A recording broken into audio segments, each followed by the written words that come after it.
Hey guys, imagine you're Emperor Claudius in 54 AD. Your wife just served you dinner. Mushrooms, your favorite. She's watching you eat with this strange smile. You take another bite. The room starts spinning. Your throat burns. And in that moment, you realize your own wife has poisoned you. Tonight, we're diving into one of history's most chilling family dramas, a story of a woman who murdered her way to the top of the Roman Empire, then got murdered by her own son. This is Agrippina the Younger, and it starts with her very first breath. All right, settle in. Get comfortable. Maybe dim those lights if you haven't already. This is Sleep Story Scribes, and I'm here to tell you a story that'll transport you straight into ancient Rome. If you're new here, hit subscribe. We dig deep into history's most fascinating characters. And hey, drop a comment. Where are you listening from? What time is it there? I love seeing our little community spread across the world.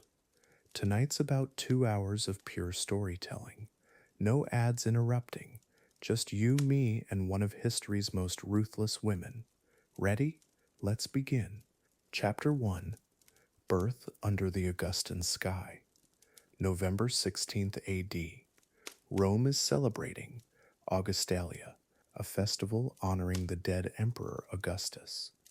The whole city's drunk on wine and nostalgia. Street vendors hawking honey cakes.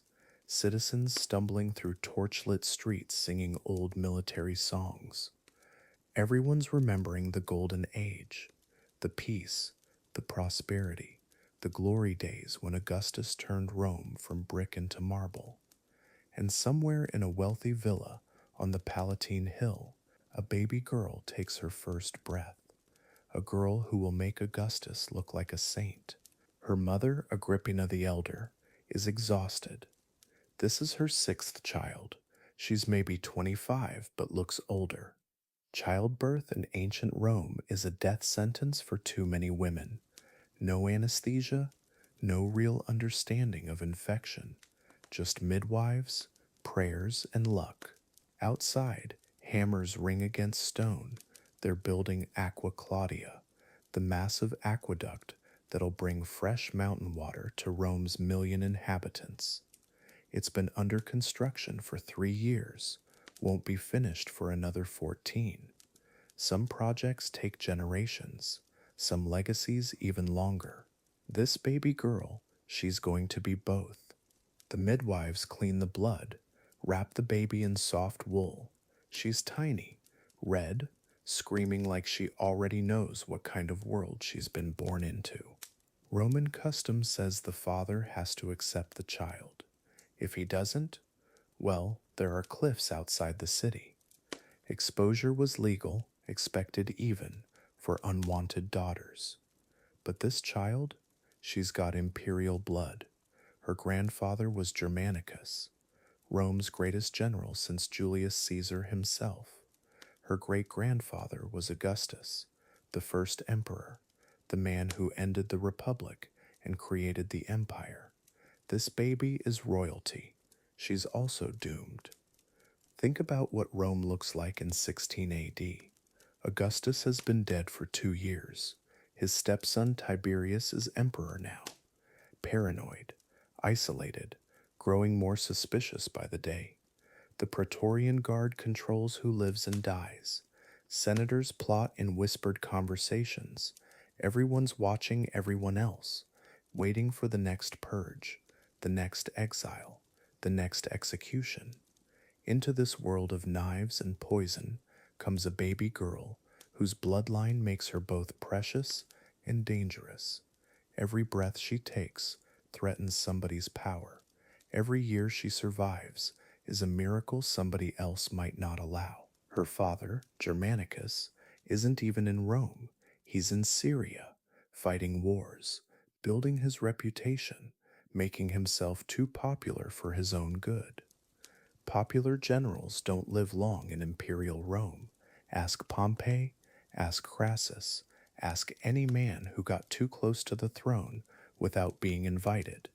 Germanicus commands legions, soldiers who die for him, senators who whisper his name when they talk about the future. Tiberius knows this. Tiberius remembers. And Tiberius, well, he's not the forgiving type. This baby girl will learn that lesson sooner than most, the hard way. Rome in 16 AD is a city of marble and mud, golden temples next to rotting slums, senators in silk togas stepping over beggars. The aqueducts bring clean water, but the Tiber still reeks of sewage and corpses. It's beautiful and terrible, magnificent and cruel, kind of like the family this baby's born into. The Julio-Claudians, Augustus's dynasty, they're the most powerful people on earth. They're also completely insane. They marry their siblings, murder their children, exile their mothers, poison their husbands. It's not a family tree. It's a horror story. And this little girl, she's the next chapter. The name they give her is Julia Agrippina, after her mother and her great-great-grandmother. Roman women don't get creative names. They get family names. Recycled glory, borrowed identity. She'll spend her whole life trying to break free from other people's expectations, other people's definitions. But right now, she's just a baby, wrinkled, helpless, completely dependent on adults who are themselves trapped in a system that rewards murder and punishes mercy. The priests will bless her.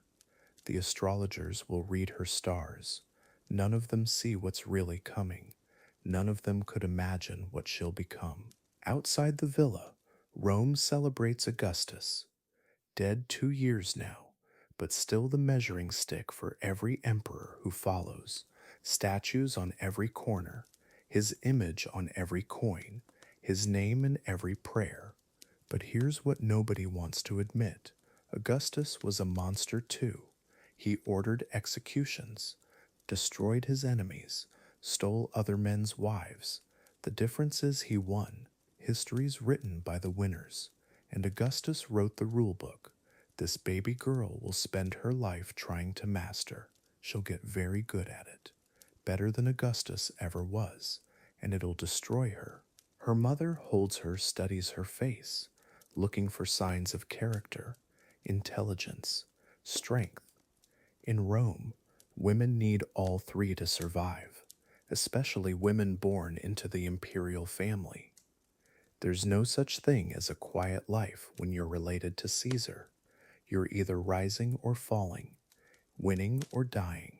There's no middle ground, no retirement, no peaceful old age. Agrippina the Elder knows this better than most. She's survived Tiberius's paranoia so far, but survival is day by day, hour by hour, and now she's got this tiny daughter to protect. This helpless little girl who carries Caesar's blood. The workers on Aqua Claudia keep hammering, stone against stone, building something that'll outlast emperors, outlast dynasties. Water flowing to 1 million people for hundreds of years. But this baby girl, she's not going to build anything that lasts. She's going to tear things down, destroy relationships, murder family members, break every rule, cross every line. She's going to become the most feared woman in Roman history, and 39 years from now, her own son will order her death. The son she put on the throne, the son she created, the son who'll remember her final words forever. But right now, she's just sleeping, tiny fists curled against her chest, safe in her mother's arms, the festival noise fading as Rome settles into night. Oil lamps flickering, guard dogs barking in distant alleys. The city never really sleeps, but it slows down, catches its breath, plans tomorrow's betrayals, dreams tonight's conspiracies. And in a villa on the Palatine, a baby girl who'll change everything sleeps peacefully, unaware that she's got an older sister, a sister named Agrippina, a sister who won't live to see adulthood, a sister whose death will give her a name and a destiny because when that older sister dies young, this baby will inherit more than just a name. She'll become Agrippina the Younger, a title that sounds innocent enough, but in Rome, being younger means being second. Backup, replacement, the spare. And spares in the imperial family, they learn to fight dirty. They learn that nice girls finish dead. They learn that power isn't given, it's taken, usually with blood, usually from family. This sleeping baby has no idea what's coming, the murders she'll witness, the murders she'll commit, the throne she'll claim, the son who will kill her for it. Sweet dreams, little Agrippina, while you can. Chapter 2: The Waxing Moon of Childhood.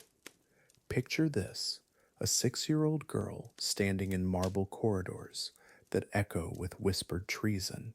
Rome, 29 AD. The palace walls hold secrets like poison in a cup. Little Agrippina watches grown men bow to her mother one day, then refuse to meet her eyes the next. She doesn't understand politics yet, but she's learning that power shifts like shadows, that today's hero becomes tomorrow's enemy. That family means nothing when the emperor decides you're a threat. Her mother, Agrippina the Elder, now there was a woman who refused to bend. Granddaughter of Augustus himself, widow of the beloved general Germanicus, she had imperial blood and the people's love. Two things that made Emperor Tiberius nervous. Very nervous. See, Tiberius knew something about power that little Agrippina was just beginning to learn. The throne only fits one person at a time, and everyone else? Everyone else is competition, even family, especially family. The accusations came like winter frost. Slow, then all at once. Treason, they whispered, conspiracy, adultery, the usual charges when an emperor wants someone gone but needs it to look legal. Young Agrippina watched her mother's friends disappear first, one by one. Some fled the city, others weren't given the choice to leave. The palace grew quieter each day. Servants averted their eyes. Even the birds seemed to sense something dark approaching the house of Germanicus. Then came the soldiers, not the ceremonial guard with their pretty plumes and polished bronze. These were praetorians, the emperor's personal killers, dressed up as protectors. They didn't knock, they didn't announce themselves. They simply arrived one gray morning and told Agrippina the Elder to pack light for a long journey. Exile to Pandateria, a rocky island where political inconveniences went to die slowly. The 6-year-old daughter watched from behind silk curtains as they dragged her mother away in chains. And that night, as if the gods themselves were commenting on the injustice, the Lemuria festival began. 3 nights when the restless dead walk among the living, when Romans perform rituals to drive malevolent spirits from their homes. The irony wasn't lost on the older slaves. They muttered prayers and scattered black beans while the real evil sat on the Palatine Hill, signing death warrants. Young Agrippina learned something that night. Sometimes the ghosts aren't the ones you should fear.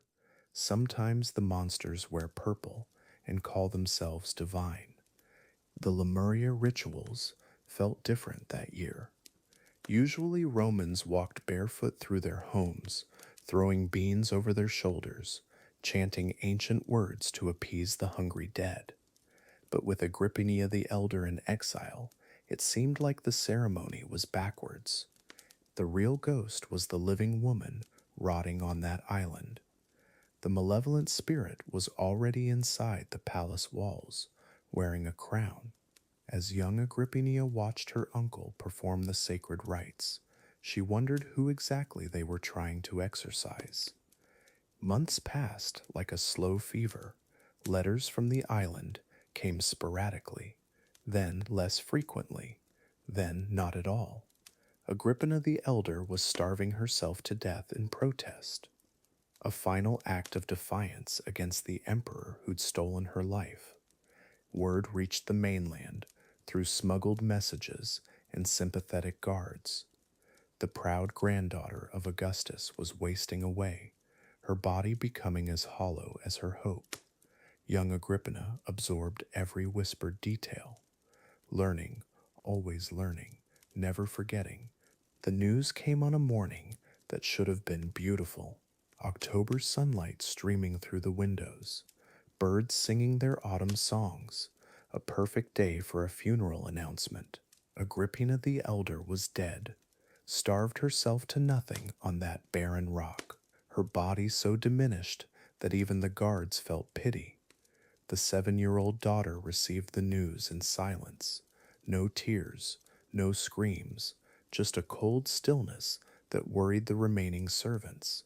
They recognized something dangerous growing behind those dark eyes, something patient and calculating. That's when the real education began, not from tutors or books, but from necessity. Young Agrippina learned to read faces like maps, parsing every expression for signs of threat or opportunity. She discovered that tears were currency, but only if used strategically, that helplessness could be a mask, that everyone had pressure points if you watched long enough. The child who'd once played with dolls now played with people. The games were more complex, but the principle was the same. Learn the rules, master them, then break them when it serves your purpose. She stopped sleeping well, not from grief, from planning. While other children her age worried about lessons and toys, Agrippina worried about survival. She cataloged every slight, every kindness, every weakness she observed in the adults around her. Her mind became a library of leverage. Who owed favors? Who held grudges? Who could be bought? Who could be broken? The motherless child was building an arsenal of information, preparing for wars she couldn't yet name, but somehow knew were coming. By age 10, she'd learned to weaponize her bloodline. The name Agrippina still carried weight with the people. They remembered her grandfather Augustus, her father Germanicus, even her tragic mother. She practiced saying her full name like an incantation, Julia Agrippina. Each syllable a reminder of who she was, where she came from, what she was owed. Other children played with wooden swords. She played with words that could topple governments. The palace might have orphaned her, but it had also given her power. The teenage years arrived like a storm front. Suddenly she had curves where there had been angles. Suddenly men looked at her differently, not with the dismissive tolerance they showed children, but with something hungrier, more calculating. She learned this was another form of power, perhaps the most dangerous kind. Beauty combined with imperial blood, intelligence wrapped in innocence. She practiced smiles in polished bronze mirrors, perfecting the balance between vulnerability and threat, each expression a tool, each gesture a weapon in her growing arsenal. Marriage proposals started arriving like tributes from conquered territories. Senators and generals and foreign kings, all wanting to claim Augustus's great-granddaughter. But Agrippina had learned patience from her mother's destruction. Rush toward power, and you'll be crushed by those already holding it. Better to wait, watch, learn their weaknesses, let them underestimate the quiet girl who'd survived when louder voices had been silenced. She'd choose her own path to the throne, on her own terms, in her own time. The waxing moon reached its fullness, and so did Agrippina's understanding of the game. She was 16 now, old enough to marry, old enough to plot, old enough to remember every detail of her mother's destruction and plan her own revenge. The scared little girl who'd watched soldiers drag away her family was gone. In her place stood something far more dangerous, a young woman who'd learned that power isn't given, it's taken, and she was finally ready to start taking. The hunt for the throne could begin. Chapter 3. A play under the bountiful feasts. December 39 AD. Saturnalia in Rome. The festival where slaves become masters and masters become slaves, where social order flips upside down for 7 wild days. But in Caligula's palace, the inversion goes deeper than anyone imagines. Way deeper. Agrippina's 24 now. Beautiful, sharp, watching everything. And what she's watching, it's going to teach her lessons about power that most people never learn. Dark lessons. Here's what you need to understand about Saturnalia. It wasn't just a party, it was Rome's pressure valve. All year long, rigid hierarchy. Senators bow to emperors, citizens bow to senators, slaves bow to everyone. But during Saturnalia, everything flips. Masters serve dinner to their slaves. Gambling's allowed everywhere. People wear funny hats and get absolutely wasted. Sexual taboos, well, they get pretty flexible too. The whole empire goes temporarily insane. On purpose. Caligula loves this festival. Loves it because it matches his personality perfectly. See, he's been emperor for 2 years now, and Rome's starting to realize they've got a problem. A big problem.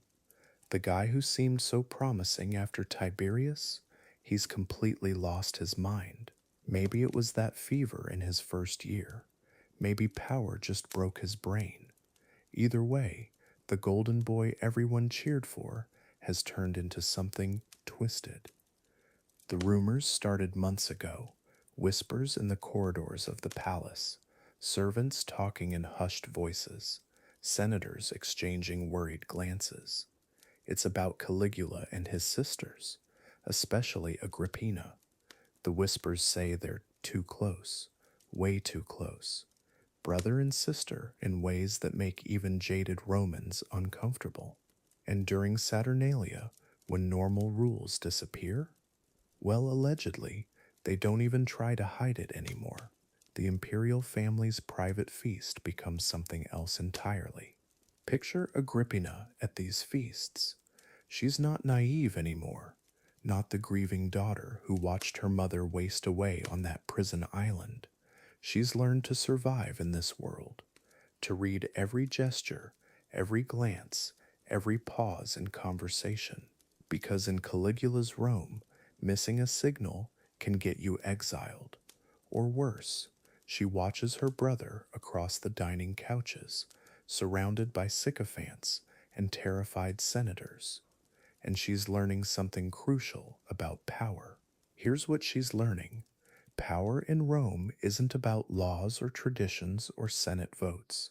It's about fear and spectacle and breaking the rules so completely that everyone else is too shocked to react. Caligula doesn't just demand obedience, he demands participation in his madness. He makes senators applaud while he appoints his horse as consul, forces them to watch while he allegedly breaks every social taboo Rome holds sacred, including the most fundamental ones. The feast tables groan under impossible luxury, peacocks stuffed with songbirds, wine from grapes picked by virgins, slaves dressed as gods, serving courses that cost more than most Romans make in a lifetime. But it's all theater, all designed to overwhelm, to impress, to intimidate. Agrippina sees through it. She understands that every dish, every decoration, every carefully choreographed moment is a message, and the message is simple. I can do anything, anything at all. What allegedly happens between the siblings during these festivals? Look, the sources are murky. Ancient historians loved scandal, sometimes more than truth, but multiple writers mention it. Suetonius, Dio Cassius, they describe Caligula treating Agrippina not just as a sister, but as something else. a partner in power games that go way beyond politics. And she lets it happen because she's learning that in this world, survival means playing by rules that would horrify normal people. This is how Agrippina discovers her own power. Not through birth, she already knew about that. Not through beauty, that's obvious. She discovers it through transgression, through watching how completely breaking taboos can paralyze opposition. Caligula shows her that if you go far enough beyond normal behavior, people don't know how to react. They freeze, they comply, they become complicit. Even when they're disgusted, they participate, because the alternative is death. She's watching senators at these feasts, men who should be horrified, outraged, ready to revolt. Instead, they laugh at Caligula's jokes. They nod when he makes insane pronouncements. They pretend not to see what they're allegedly seeing. And slowly, Agrippina realizes something that will shape the rest of her life. In Rome, moral authority means nothing if you don't have the power to enforce it. But power can create its own morality. January ends Saturnalia, but the lessons stick. Agrippina's mind is working constantly now. She's seen how completely her brother dominates through a mixture of unpredictability and absolute ruthlessness. She's learned that people will accept almost anything if you make the consequences of refusal clear enough. And she's starting to understand that being a woman in this system, it means finding different paths to the same destination. More subtle paths, but potentially more effective ones. The marriage offers start coming soon after.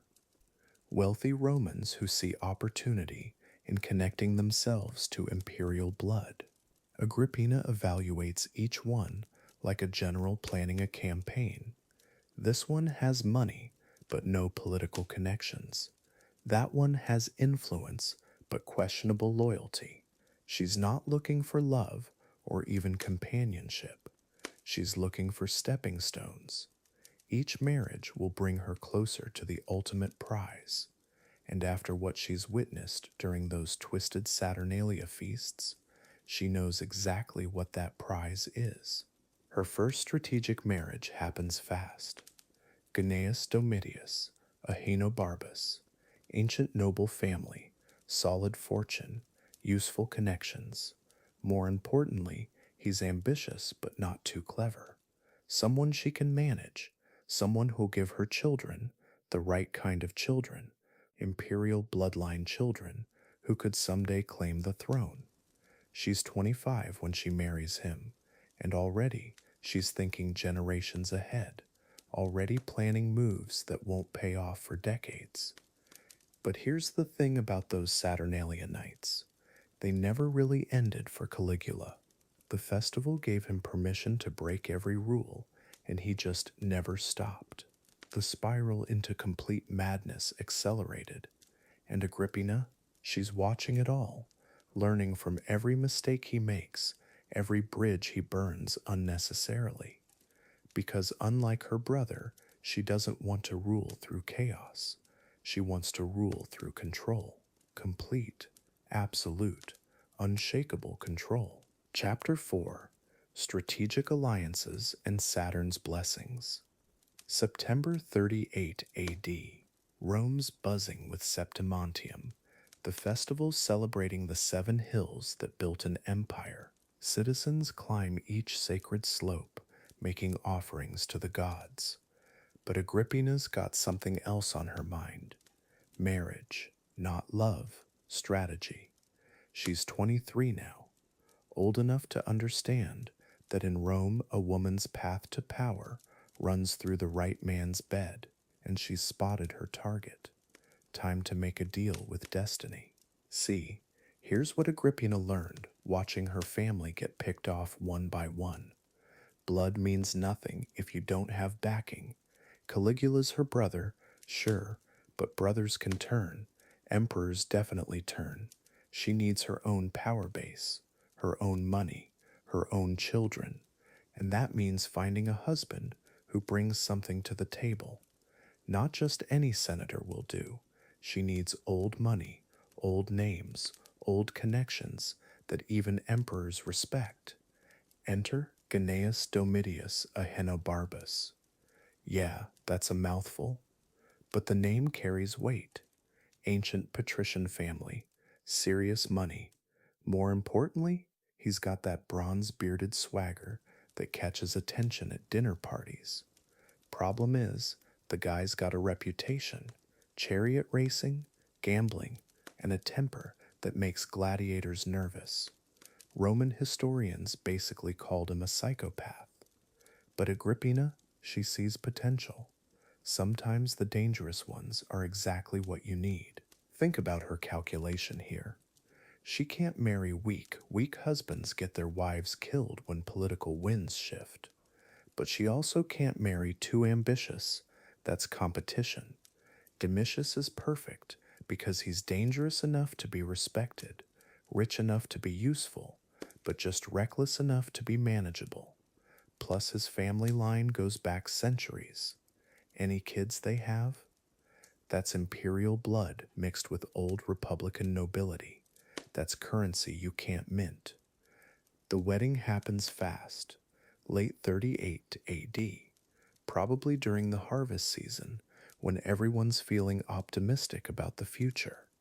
Picture this: Rome's elite packed into some massive villa, wine flowing like water, Agrippina in her wedding veil, playing the perfect Roman wife. But watch her eyes. She's not seeing a husband, she's seeing a stepping stone. And Domitius? He thinks he's got himself a beautiful, well-connected wife. Poor bastard has no idea what he's signed up for. Early marriage life is interesting. Domitius keeps doing his chariot thing, making spectacles of himself at the races. Agrippina's learning to manage a household, building relationships with other senators' wives. But she's also studying power, how it moves, who has it, how to get it. Marriage gives her legitimacy, but it's also giving her cover. Nobody suspects the dutiful wife of plotting anything more than dinner parties. That's exactly how she likes it. Then comes the news that changes everything. Spring 39 AD. Agrippina's pregnant, and this isn't just any pregnancy. This is her shot at creating the next generation of Roman power. She's carrying potential, maybe the future emperor. She knows the stats. Most imperial marriages don't produce male heirs who survive to adulthood, but she's got advantages: good health, strong genes, and more importantly, she's got plans for this kid before he's even born. December 15th, 37 AD. Wait, that's not right. December 15th, 37 AD is when her son is born.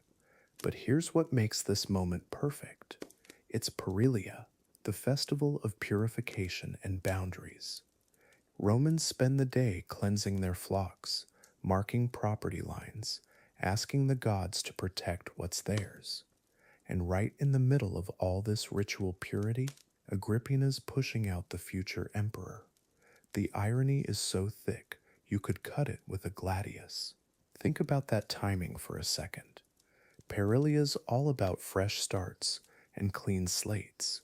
Farmers burn sulfur and rosemary, jump over fires, pray for protection from wolves and disease. It's supposed to keep evil away from innocent things. Meanwhile, Agrippina's giving birth to a kid who'll eventually murder his own mother. The gods have a sense of humor, apparently. Or maybe they were trying to send Rome a warning nobody bothered to read. Baby Lucius Domitius, Ahenobarbus. That's his birth name. Nero comes later. And from day one, Agrippina's looking at this tiny wrinkled thing like he's made of gold. Because in her mind, he is. This baby represents everything she's been working toward. Imperial blood, legitimate claim to power, and with the right moves, maybe the purple throne itself. She's already planning his education, his marriages, his path to the top. Kid's not even walking yet. But having a son changes the game completely. Suddenly, Agrippina's not just Caligula's sister or Domitius's wife. She's the mother of a potential heir. That gives her different kind of power and different kinds of enemies. Other imperial women start watching her more closely. Senators start calculating whether it's worth investing in her family's future. And Caligula, he's starting to notice his sister's getting a little too comfortable with her new influence. Here's where things get complicated. Caligula's reign is getting weirder by the month. He's declaring himself a god, sleeping with his sisters, allegedly making his horse a consul. The kind of behavior that makes senators nervous and Praetorian guards start whispering about regime change. Agrippina's trying to walk this impossible line, stay loyal to her brother, protect her own family, build for the future. But Caligula's paranoia is growing, and paranoid emperors don't trust anyone, not even sisters. The break comes suddenly. Late 39 AD. Details are murky. They always are when imperial families implode. But somehow, Agrippina gets tangled up in a conspiracy against Caligula. Maybe she was actively plotting. Maybe someone just wanted her gone and planted evidence. Either way, Caligula's fury is legendary. His own sister betraying him, the woman who helped him secure power after Tiberius died. That cuts deep, deeper than political betrayal. That's family betrayal. And Caligula doesn't forgive family. So here we are. Agrippina's gambit with marriage and motherhood has paid off and backfired spectacularly. She's got a son who could be emperor someday. She's got connections, money, status, but she's also got a brother who now sees her as a threat. And in imperial Rome, threats get eliminated. The bags are being packed, the guards are being assigned, banishment is coming, but this isn't the end of Agrippina's story. It's barely the beginning. Chapter 5, Uncle's Love, a Forbidden Desire, January 48 AD. After 8 years of brutal exile, Agrippina the Younger steps off a ship at Ostia, Rome's port city. She's 33 now, harder, smarter, and absolutely ruthless. Her brother Caligula is dead. The man who sent her away, also dead. But her uncle Claudius, he's emperor now. And Agrippina, she's about to make the most audacious political gamble in Roman history. Seduction, marriage, power, all while breaking the most sacred taboo in Roman law. The timing couldn't be more perfect. February approaches. Lupercalia, Rome's wildest, most primal festival. Think spring break meets ancient ritual meets well-organized chaos. For 3 days, the city transforms. Men strip down, grab whips made from goat hide, and chase women through the streets. It's supposed to bring fertility, purge evil spirits. But this year, Agrippina's going to use it for something else entirely. Political seduction. Because if you're going to break every rule Rome holds sacred, might as well do it during a festival dedicated to breaking rules. Here's what Claudius doesn't see coming. He's 57, brilliant scholar, terrible politician, and desperately lonely. His third wife, Messalina, had been executed just months earlier for treason. Actually, worse than treason. She'd married another man while still married to the emperor. In Rome, that's not just adultery, that's an act of war. So now Claudius sits alone in the palace, grieving, paranoid, wondering who he can trust. Enter Agrippina, beautiful, charming, and family.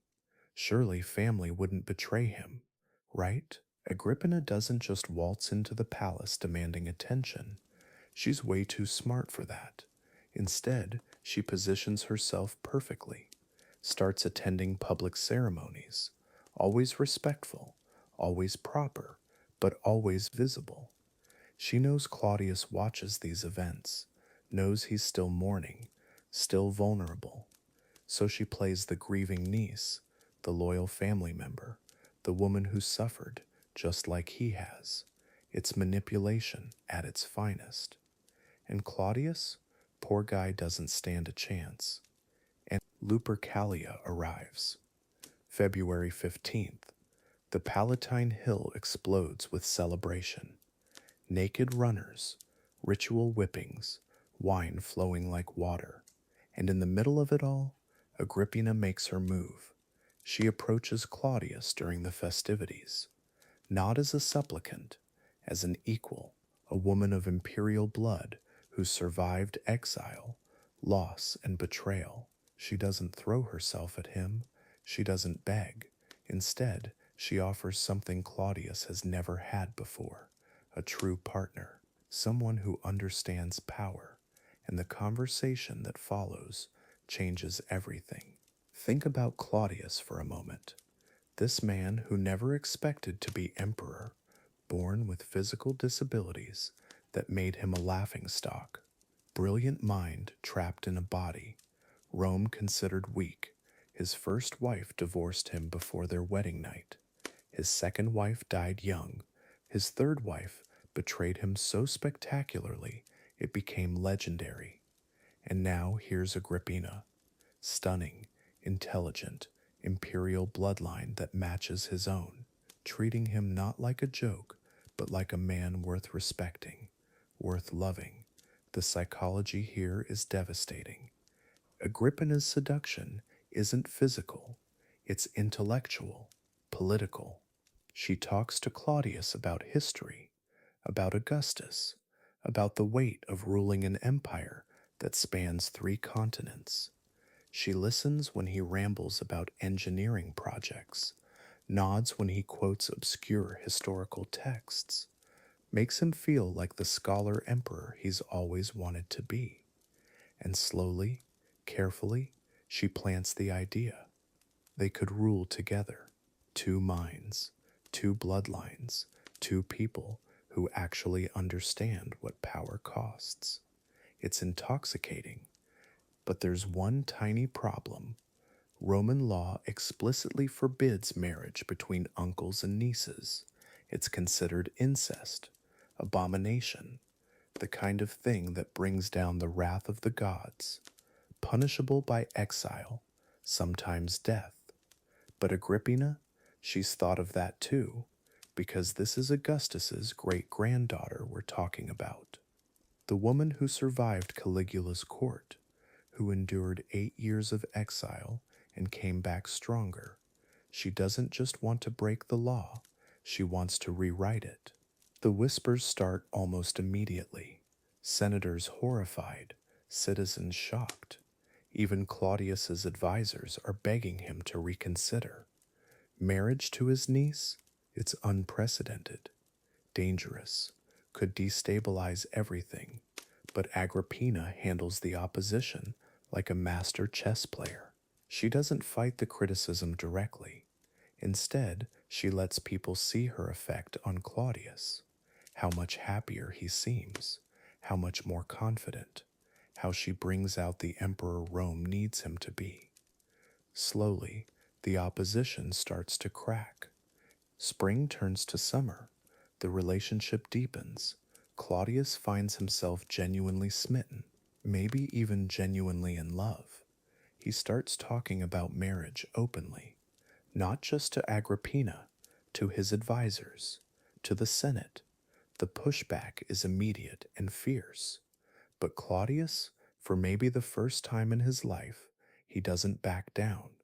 This stuttering, limping man who spent 50 years being underestimated suddenly grows a backbone because Agrippina has given him something he's never had before, confidence, and it's absolutely transformative. Here's where Agrippina's genius really shows. She doesn't ask Claudius to ignore the law. She convinces him to change it. Think about that. She gets the Emperor of Rome to rewrite centuries of legal tradition for her. Claudius goes before the Senate, makes a formal proposal. Marriage between uncles and nieces should be legal, for the good of the empire, for political alliance, for love. The debate goes on for weeks, but when the Emperor of Rome wants something badly enough, he usually gets it. January 49 AD, 1 year after Agrippina's return from exile. The wedding ceremony takes place in the palace. It's small, intimate, but every single person in attendance understands they're witnessing history, not just because of the law that was changed, but because of what this woman has accomplished. She seduced an emperor, convinced him to rewrite Roman law, and now she's about to become the most powerful woman in the known world. The ceremony itself is beautiful. The implications? Absolutely terrifying. But Agrippina isn't done. Marriage is just the beginning. Within months, she's pushing for something no woman has ever achieved. The title Augusta, the revered one. It's not just honorary, it comes with real power, authority over imperial business, influence over military decisions, the right to appear on coins alongside the emperor. When Claudius grants her the title, Rome collectively holds its breath, because this isn't just about one woman anymore. This is about changing what's possible forever. So here we are, 49 AD. Agrippina has done the impossible, returned from exile, seduced her uncle, changed Roman law, married the emperor, and claimed power that no woman has ever held. She's Augusta now, the revered one, standing beside Claudius as an equal partner in ruling the greatest empire the world has ever known. But power this vast, it comes with a price, and Agrippina's about to learn that getting to the top is nothing compared to staying there. Chapter 6: The Appointed Heir and Jupiter's Approval. October 50 AD. The festival of Jupiter Optimus Maximus. All of Rome celebrating beneath the autumn sky, incense burning, wine flowing, sacrificial bulls bleeding on marble altars. And somewhere in the imperial palace, Agrippina's making her final move. She's been working on Claudius for months now, whispering in his ear, playing to his insecurities. And tonight she gets what she's been after all along. The adoption papers are ready. Nero's about to become heir to the Roman Empire. Picture this scene: Claudius in his ceremonial robes, stuttering through the ritual proclamations while thousands cheer below. But Agrippina? She's not watching the crowds. She's watching her husband's face, reading every twitch, every hesitation. She knows exactly what words to use, what fears to trigger. Your legacy, Claudius, your place in history. The same psychological pressure she's been applying for months, relentless, calculated, and it's working. The emperor's resistance is cracking. Britannicus doesn't even know what's coming. The adoption ceremony happens 3 days later. Private, intimate, just the imperial family and a handful of witnesses. But the implications? Massive. Nero Claudius Caesar, Drusus Germanicus. That's his new name. Every word of it matters. Caesar, Drusus, Germanicus. Names that carry the weight of empire. Britannicus, Claudius's biological son, suddenly becomes what? Second choice. Backup plan. He's 13 years old, and he's just been erased from the succession. Agrippina's son has officially leapfrogged him. The quiet revolution is complete. Think about Britannicus for a second. Kid's been raised expecting to rule the world. His tutors, his friends, everyone around him treating him like the future emperor. Then one morning he wakes up, and his older stepbrother is suddenly ahead of him in line. No discussion, no explanation, just done. The palace staff start treating him differently immediately. Fewer bows, less attention. Even the servants can smell which way the wind's blowing. Power shifts fast in Rome, and Britannicus just learned that lesson the hard way. Nero's reaction to all this? Complicated. He's 16, old enough to understand what just happened, but young enough to still need his mother's approval. And Agrippina? She's practically glowing. This is the moment she's been building toward since Caligula's death 10 years ago. Every marriage, every alliance, every whispered conversation in the palace corridors, all of it leading to this. Her son is now one heartbeat away from absolute power.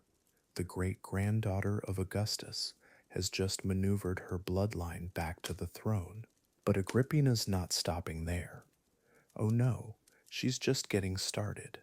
Within weeks, she's accumulating power like no Roman woman before her. The senators are horrified. The old families are whispering. But Claudius, he's letting it happen. Maybe he's too grateful for her support. Maybe he's too tired to fight.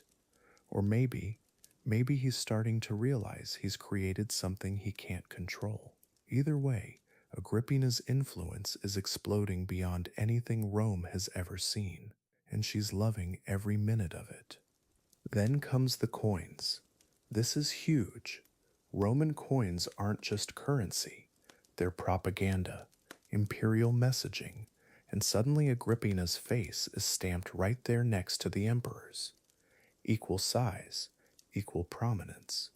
Citizens across the empire are handling her image every day, seeing her as co-ruler.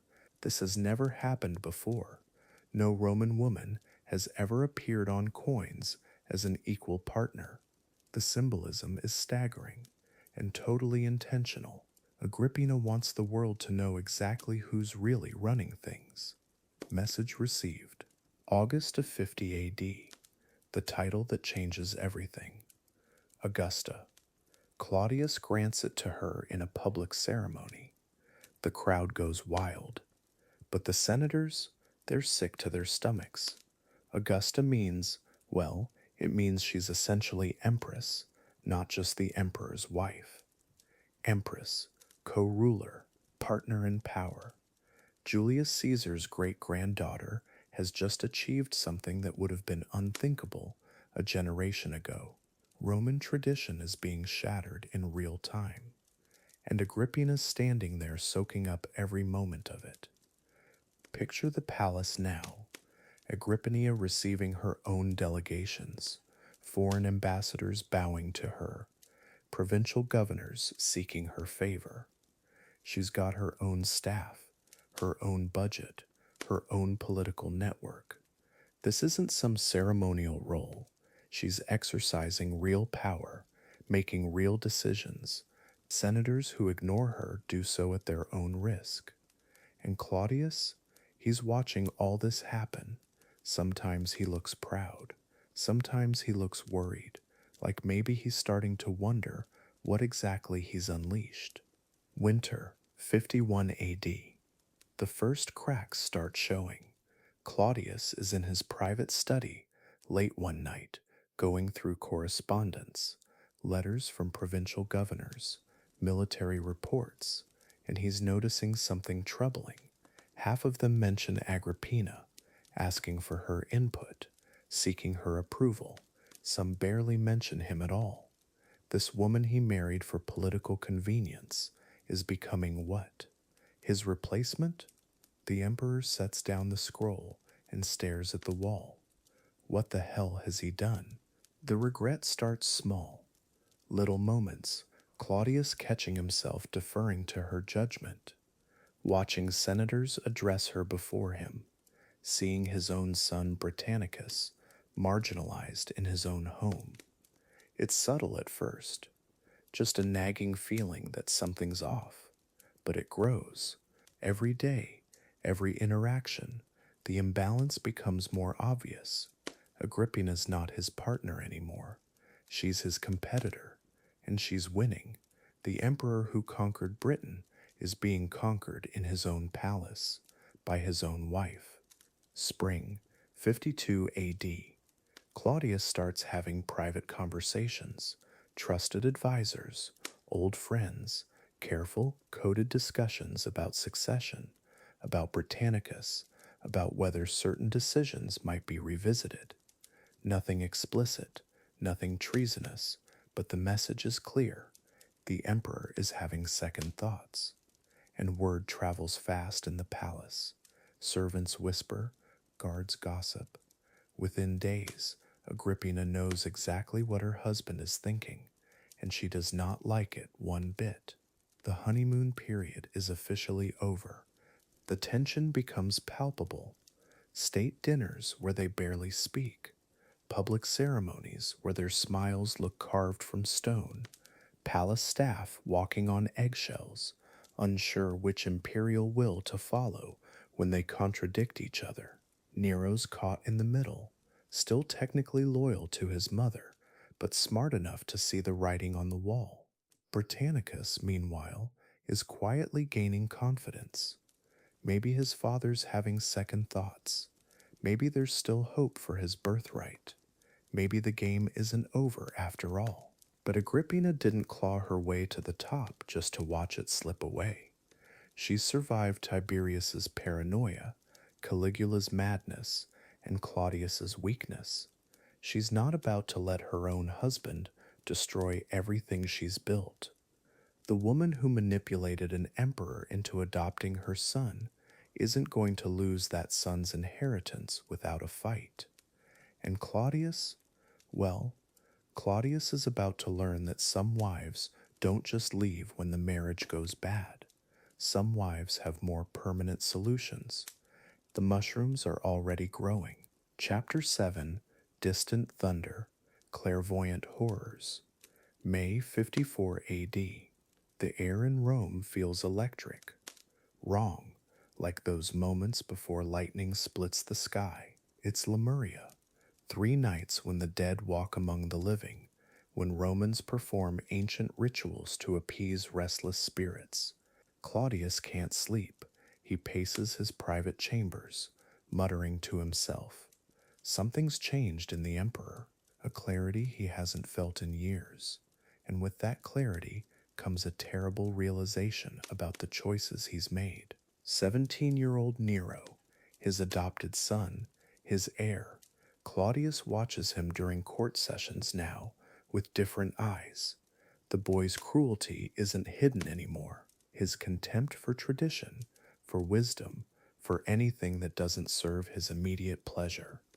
How did he not see it before? The manipulation, the calculated charm, that dead look behind Nero's eyes when he thinks no one's watching. Claudius realizes he's been played by his wife, by this dangerous child she pushed into his arms. Then there's Britannicus, his actual son, 13 years old and already showing the steady intelligence Claudius values. The boy asks thoughtful questions about governance, shows genuine curiosity about Roman history, treats servants with respect. Everything Nero isn't. Claudius starts spending more time with Britannicus, bringing him to meetings, asking his opinion on minor matters, testing him, and the boy doesn't disappoint. Maybe Claudius thinks it's not too late to change course. Maybe he made the wrong choice. Agrippina notices everything.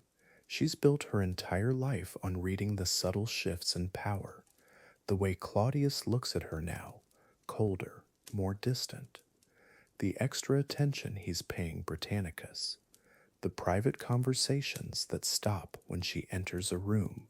Her stomach clenches with familiar dread.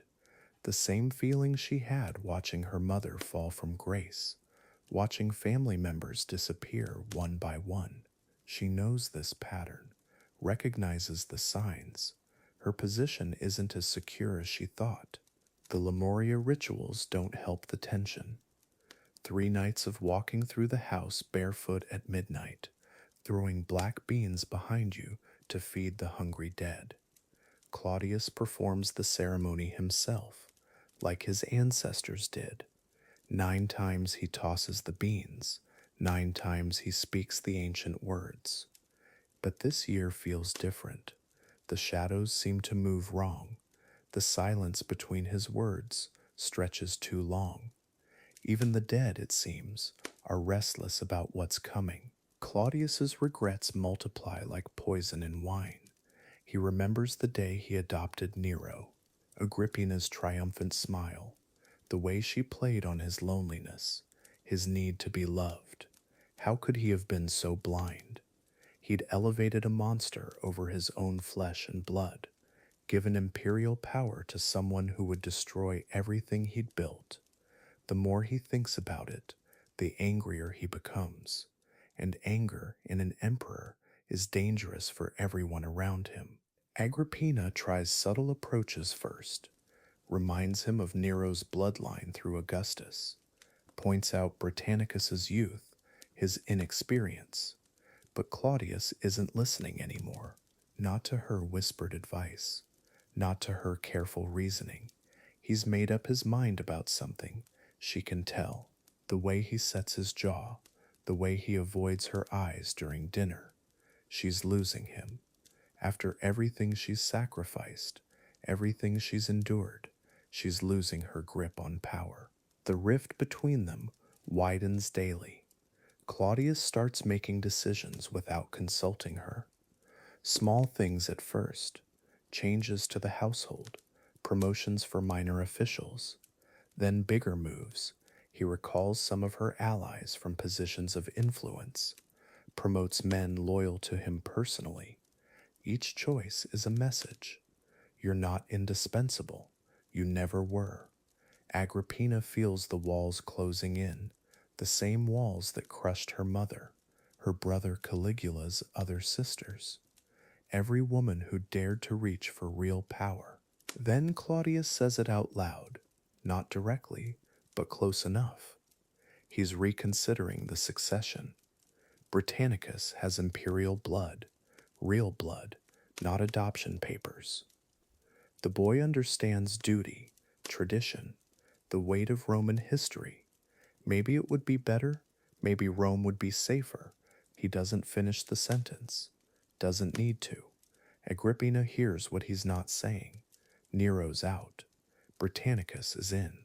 And that means she's finished. Everything she's built, destroyed with a few careless words. Desperation changes people, strips away pretense, and reveals what's always been underneath. Agrippina paces her chambers like a caged animal. She's survived too much to lose everything now, watched too many family members die for their ambitions, sacrificed too much of her soul climbing this mountain of bones to the summit of power. No, she won't go quietly into exile or execution. She won't let Claudius destroy her like he's destroyed so many others. If he wants to play this game, she'll play it better. The decision crystallizes during the third night of Lemuria. While Claudius performs his ritual to appease the dead, Agrippina makes peace with creating one more ghost. She's killed before, not directly, but she's ordered deaths, arranged accidents, eliminated threats. This is just bigger, more personal. Her own husband, her uncle, the man she seduced and married to secure her son's future. But sentiment is luxury she can't afford, not when everything depends on what happens next. She runs through options with cold efficiency. Poison seems obvious.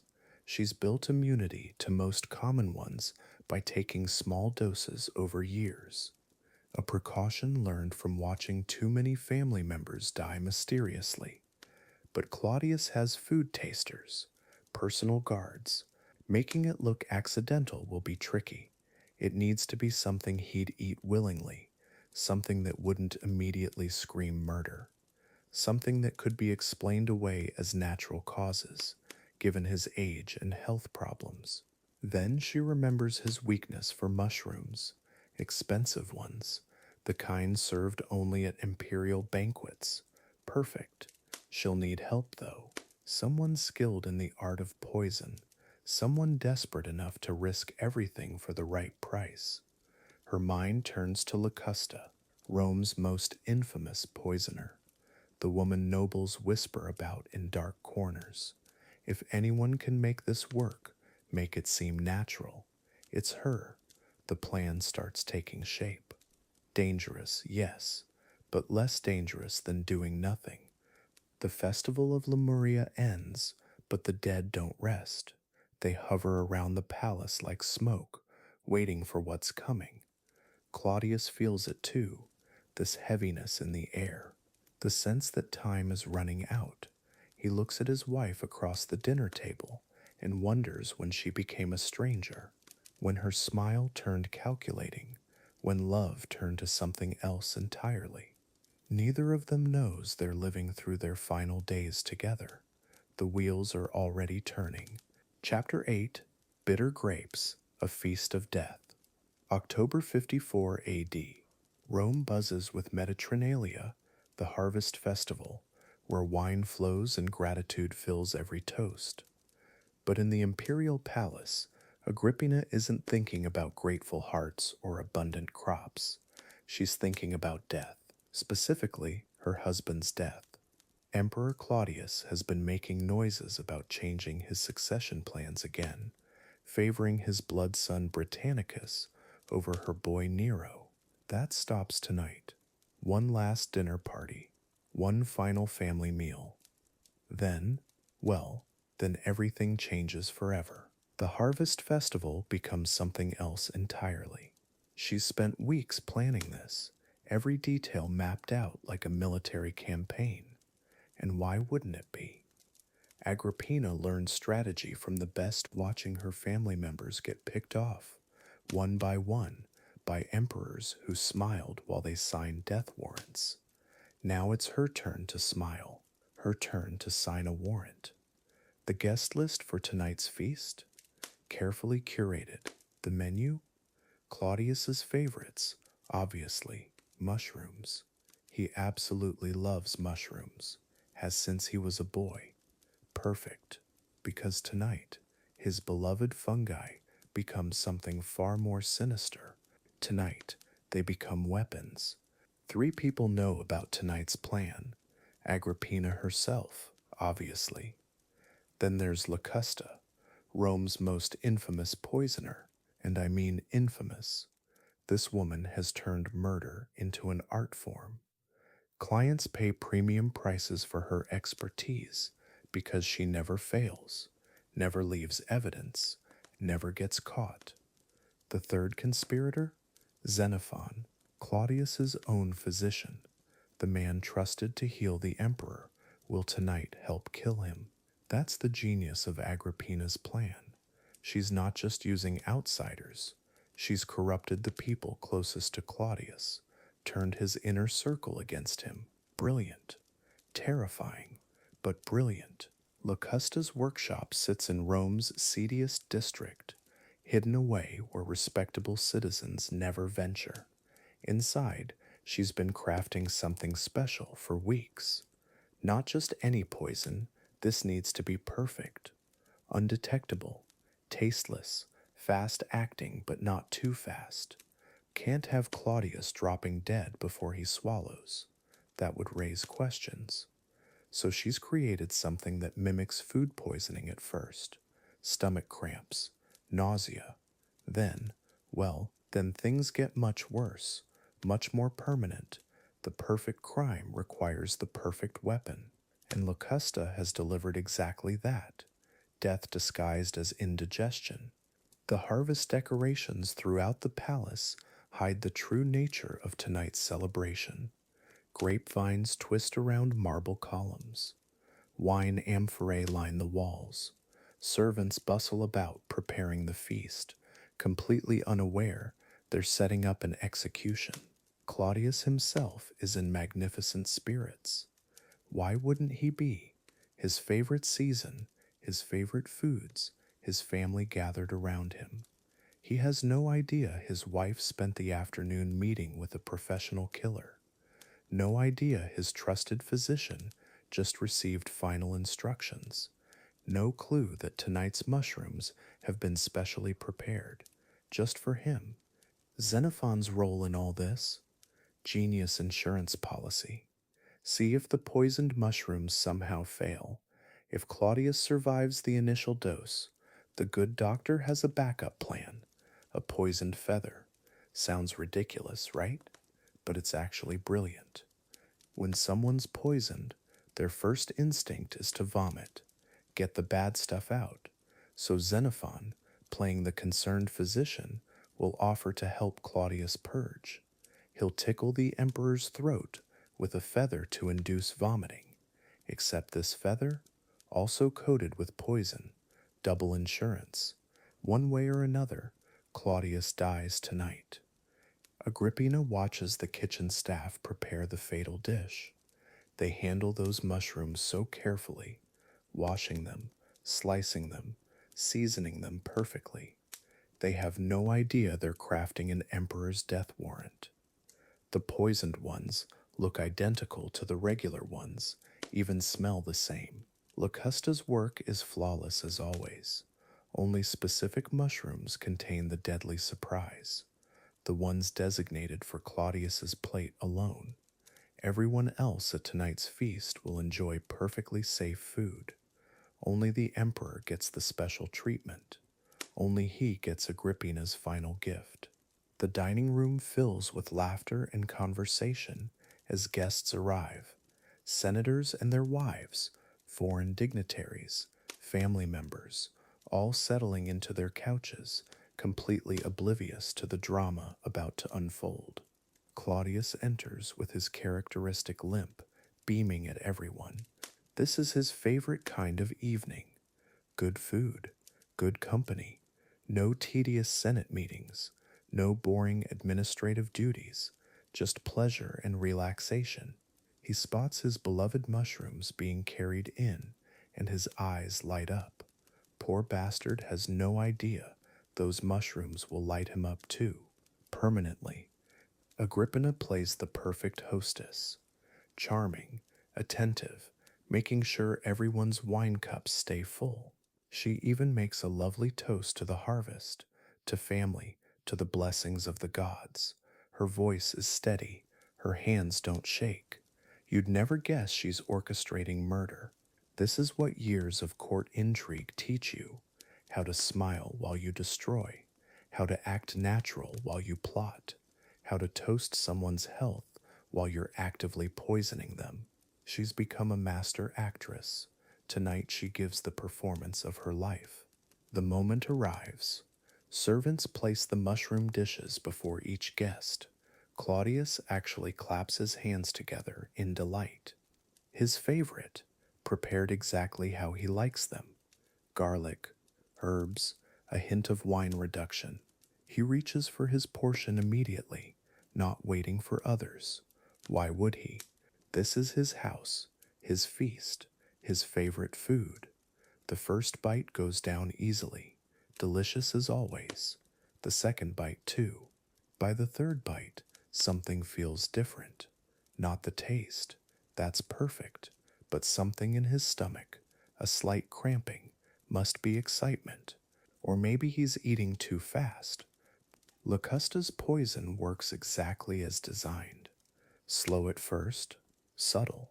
Claudius finishes his entire portion of mushrooms before the real symptoms begin. His face flushes slightly. He sets down his wine cup, suddenly feeling queasy. Around the table, conversation continues. Nobody notices the emperor's discomfort yet. He tries to power through, takes another sip of wine. Bad idea. His stomach lurches violently. Now people start to notice.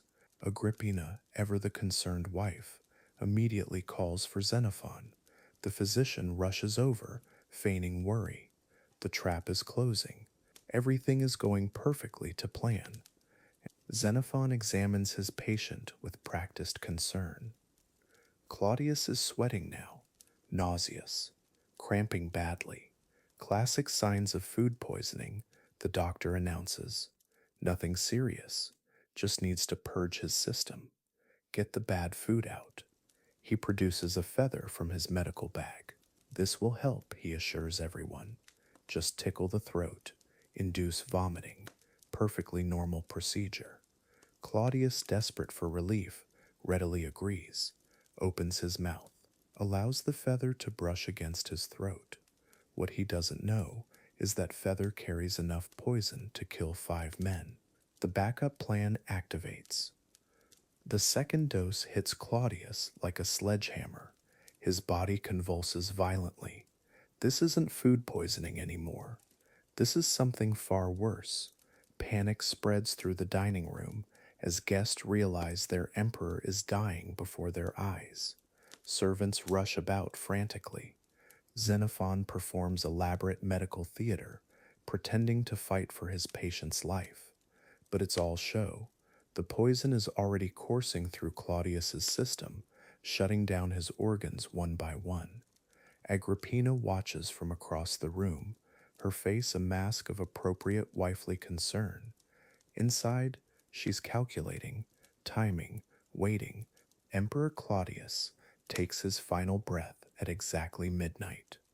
The harvest festival has become a funeral, but for Agrippina, it's actually a birth, the birth of a new era, her son Nero's era. In the chaos and confusion, she slips away quietly. There are arrangements to make, messages to send, a coronation to orchestrate. By dawn, Rome will have a new emperor, a teenage emperor under his mother's complete control. The most powerful woman in Roman history has just reached her pinnacle.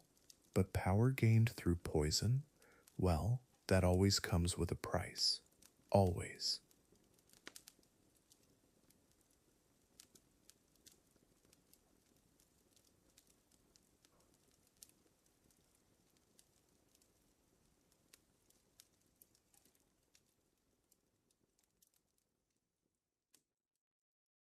Chapter 9. The Ember of Sorrow. The Dawn of Power. February 13th, 54 AD. The festival of Feralia is ending. Romans have honored their dead for 3 straight days. Tonight they feast one last time before returning to normal life. But in the imperial palace, death isn't being honored, it's being served. Emperor Claudius sits at his dinner table, completely unaware. The mushrooms glisten on his plate. Agrippina watches from across the room. Her widow's clothes are already laid out. Claudius loves mushrooms. Always has. They're his weakness, and Agrippina knows it. She spent weeks planning this moment. Augusta prepared the poison. Agrippina selected the chef. Every detail calculated down to the minute. Now here they are, her husband reaching for the deadly dish like it's any other meal. The emperor picks up the largest one, brings it to his lips, takes that first bite. Agrippina's heart pounds, but her face shows nothing, just a devoted wife watching her husband eat. The taste is perfect, rich, earthy, exactly how Claudius likes them. He devours 3 more without pause. Agrippina sits frozen, watching every chew, every swallow. Part of her wants to scream stop. The other part, the part that survived Caligula's madness, survived exile, survived being used as political currency her entire life, that part stays silent. This is what survival looks like in Rome. This is what power costs. Claudius reaches for another mushroom, and Agrippina doesn't say a word. 20 minutes pass. Normal conversation. Normal evening. Then Claudius pauses mid-sentence. His fork hovers over his plate. Something's wrong. A strange tingling in his fingers. His vision blurs slightly. I feel. He starts, then stops. Confusion crosses his face. The poison is working exactly as Augusta promised. Slow enough to avoid suspicion, fast enough to prevent antidotes. Agrippina leans forward with perfect concern. My dear husband, are you all right? Her voice trembles with fake worry. The performance has begun. Claudius stumbles. His legs won't cooperate. Call Xenophon, Agrippina shouts to the slaves. Such a devoted wife, so concerned.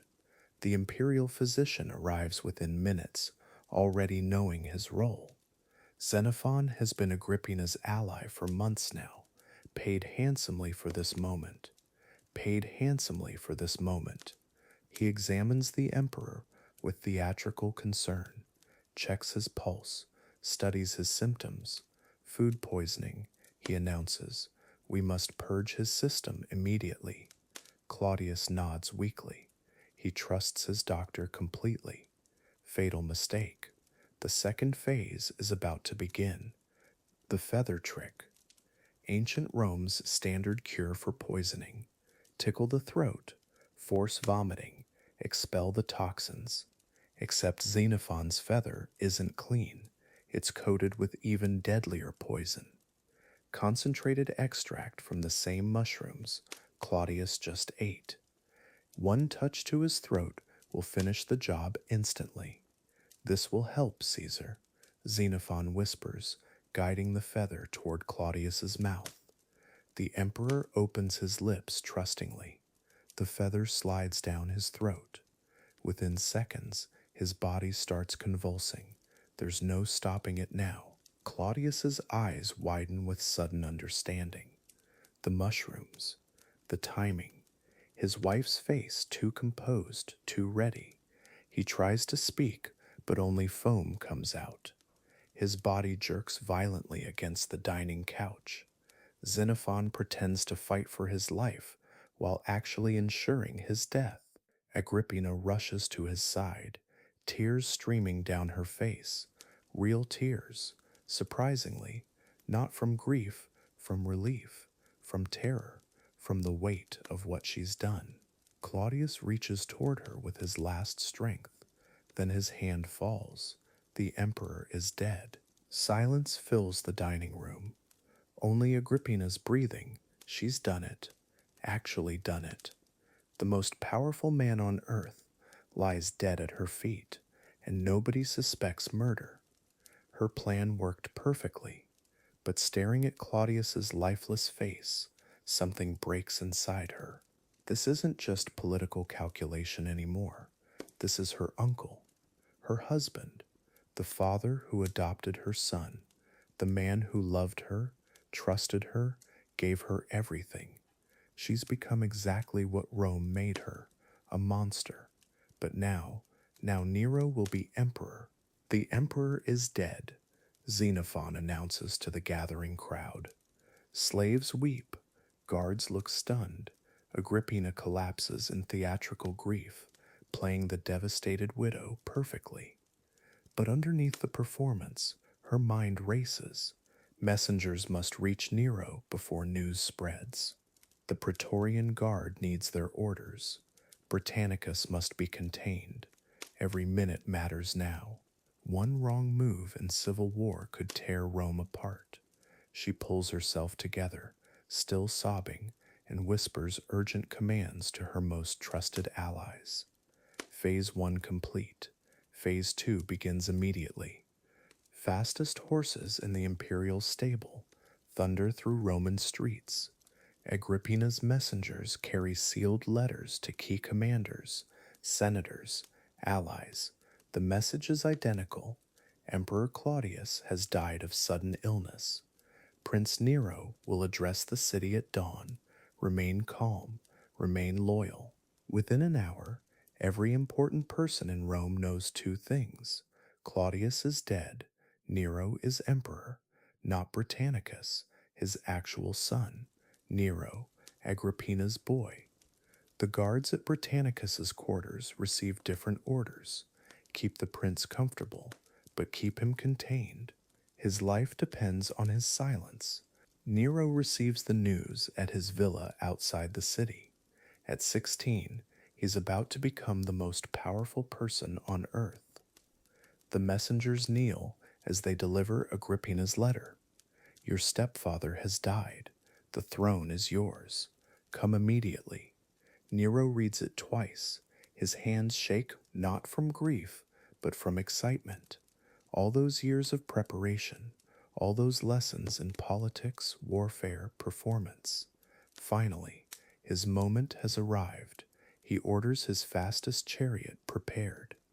Before sunrise, he'll stand before the Praetorian Guard as Caesar. His mother's master plan has worked. Dawn breaks over Rome. Nero stands in the Praetorian camp, golden light reflecting off his ceremonial armor. Agrippina arranged everything perfectly. The guards cheer their new emperor. Senators nod approval. The people seem happy enough. Anyone's better than unstable Claudius. But Agrippina feels the real victory. She's not just the emperor's mother, she's the power behind the throne. Her son owes everything to her, her intelligence, her planning, her willingness to kill. For the first time in her life, she's truly safe, truly powerful. The game is finally hers. The coronation ceremony is flawless. Nero speaks with confidence beyond his years. The crowd loves his youth, his promise of fresh leadership. Agrippina watches from the shadows, orchestrating everything.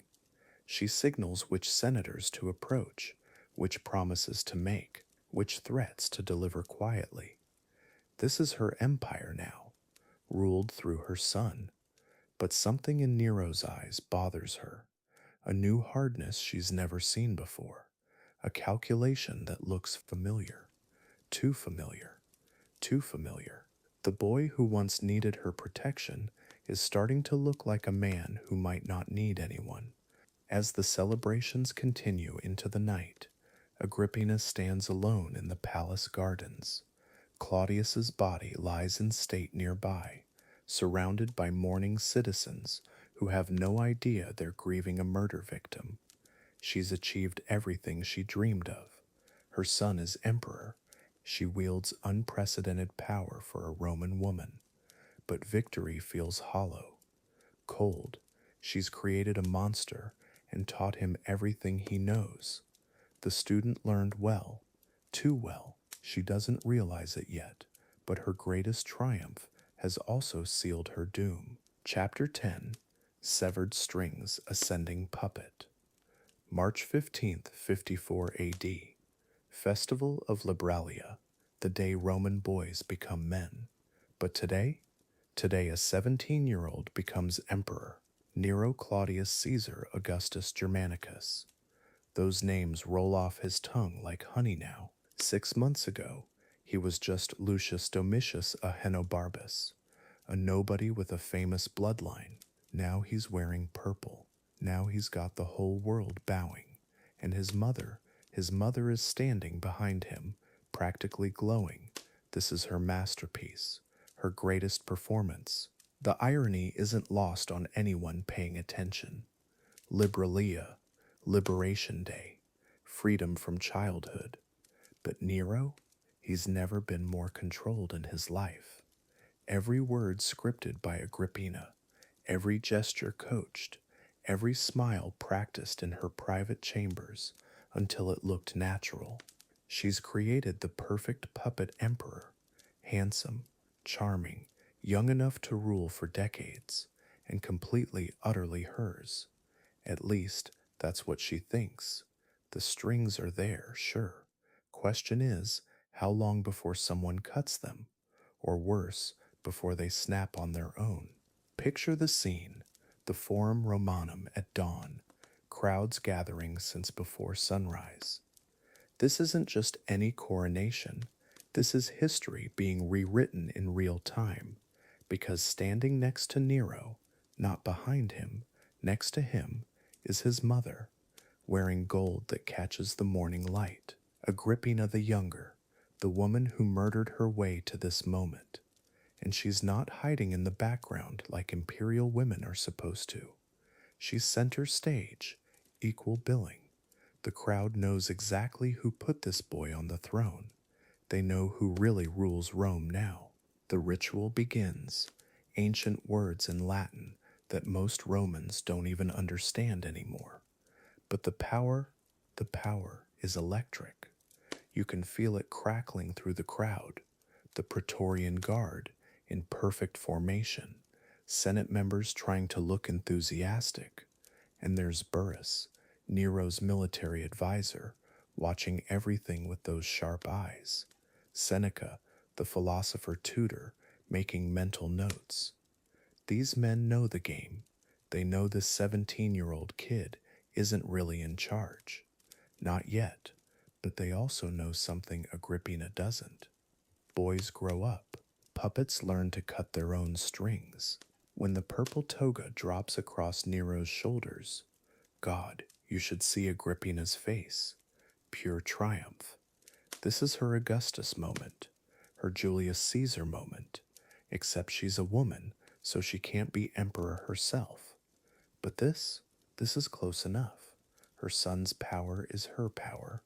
His authority is her authority. She's done what no Roman woman has ever done before.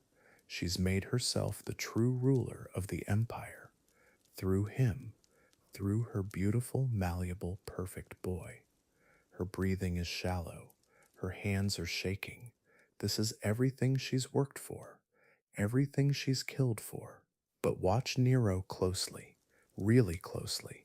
There's something in his eyes that wasn't there 6 months ago. Something new, something harder. When the crowd cheers his name, he doesn't look to his mother for approval anymore. He just takes it, absorbs it, like it's his by right, not by her grace. And when Agrippina tries to whisper instructions during the ceremony, he doesn't lean in like he used to.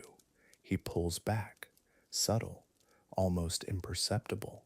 But it's there, the first crack in her perfect system, the first sign that her creation is developing a mind of its own. The crowd erupts when Nero speaks his first words as emperor. His voice carries across the forum. Strong, clear, confident. These aren't the stammering syllables of a nervous teenager. This is authority speaking, natural authority. And for just a moment, just a heartbeat, Agrippina feels something she hasn't felt in years, uncertainty. Because that voice didn't sound coached. It didn't sound scripted. It sounded genuine.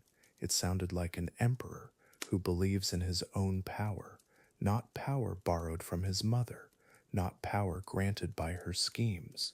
Real power, earned power, dangerous power. After the ceremony, there's a feast. Wine flows like water. The best food in the empire laid out on golden platters. And Agrippina, she's holding court like an empress. Senators approach her first, then Nero. Foreign ambassadors seek her approval before addressing the emperor. She's wearing new jewelry, coins minted with her face alongside Claudius. Because yes, even in death, she's still using her murdered husband for legitimacy. This is her moment, her validation. Everything she dreamed of as a little girl, watching her mother fall from grace. She's not falling, she's soaring, she's untouchable, or so she thinks. But power has a funny way of corrupting everyone it touches, and Nero, he's been touched by it now. Really touched. Not the borrowed power of being Agrippina's son, not the reflected glory of being Claudius's adopted heir. This is direct, undiluted imperial authority, and it feels intoxicating. When senators bow to him, when guards snap to attention, when servants scramble to fulfill his every whim, none of that has anything to do with his mother anymore. That's all him. And slowly, quietly, he's starting to realize something dangerous. He doesn't need her anymore. He never really did. There's a moment during the feast that tells you everything you need to know about what's coming. Agrippina raises her cup to toast her son, but instead of waiting for her to finish speaking, instead of letting her have the moment, Nero cuts her off, mid-sentence, with his own toast, to himself, to himself, to his reign, to his future. The room goes dead quiet, because everyone just watched a son publicly disrespect his mother, the woman who made him emperor.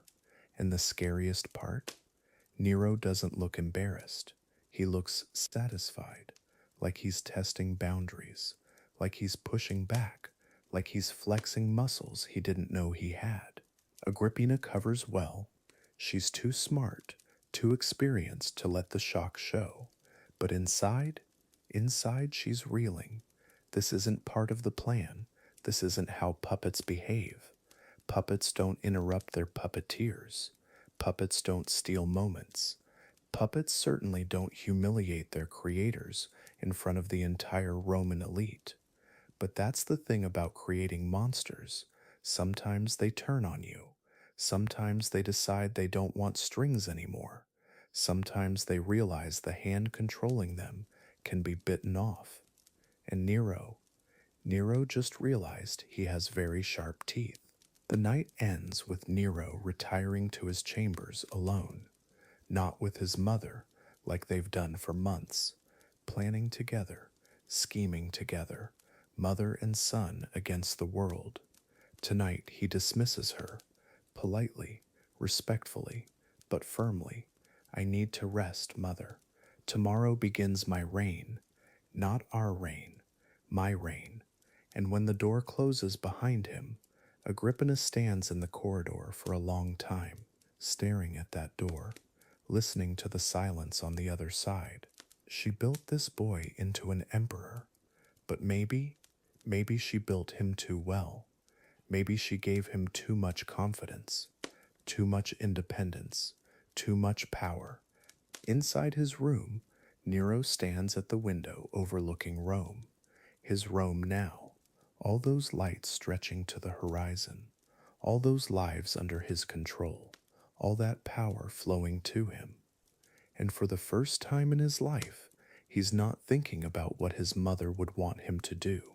He's not considering her approval or her plans or her schemes. He's thinking about what he wants, what he desires, what he dreams of. And none of those thoughts, none of them include Agrippina. The puppet is cutting his own strings. The student is outgrowing his teacher. The son is becoming the master. Tomorrow will bring new challenges, new decisions, new opportunities to assert his independence, and Agrippina will try to maintain control. She'll pull harder on strings that are already fraying. She'll push back against a will that's already hardening. She'll push back against a will that's already hardening. She'll push back against a will that's already hardening. She'll push back against a will that's already hardening. She'll push back against a will that's already hardening. She'll push back against a will that's already hardening. She'll push back against a will that's already hardening. She'll push back against a will that's already hardening. She'll push back against a will that's already hardening. She'll fight for power that's already slipping through her fingers. But tonight belongs to Nero. Tonight he sleeps as an emperor, not as anyone's puppet, not as anyone's tool, just emperor. And when he dreams of a world where he answers to no one, where he bows to no one, where even his mother, especially his mother, knows her place. The coronation is over. The real game is just beginning. Chapter 11. Fading Shadows of Authority. June 11th, 59 AD. Rome celebrates Matralia, the festival honoring motherhood. Mothers parade through the streets carrying their children, offering prayers to the goddess Mater Matuta. The irony is almost cruel, because today, the most powerful mother in Rome is about to discover just how powerless she's become. Agrippina stands on the palace balcony, watching the festivities below, but her eyes aren't on the celebration. They're on her son, her emperor, her creation, who no longer needs her. Nero's changed. 3 years on the throne have transformed him from her malleable boy into something else entirely. Gone is the teenager who hung on her every word, who needed her approval for every decision. This morning, when she entered the throne room, He didn't even look up from his correspondence, just waved her away, like she was some minor courtier seeking an audience. Not his mother, not the woman who put him there, the woman who killed for him. The festival drums echo through the palace, celebrating motherhood. But this mother, she's losing everything. The morning audience tells the story. Senators file in to pay their respects, but they barely acknowledge her presence.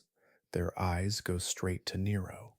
He sits forward in his chair, engaged, confident, making decisions without consulting her. When she tries to interject, to offer the wisdom that once guided his every move, he cuts her off with a sharp gesture. Thank you, mother, but I have this handled. The dismissal stings worse than any slap. She's become a relic in her own palace, a shadow of the power she once wielded.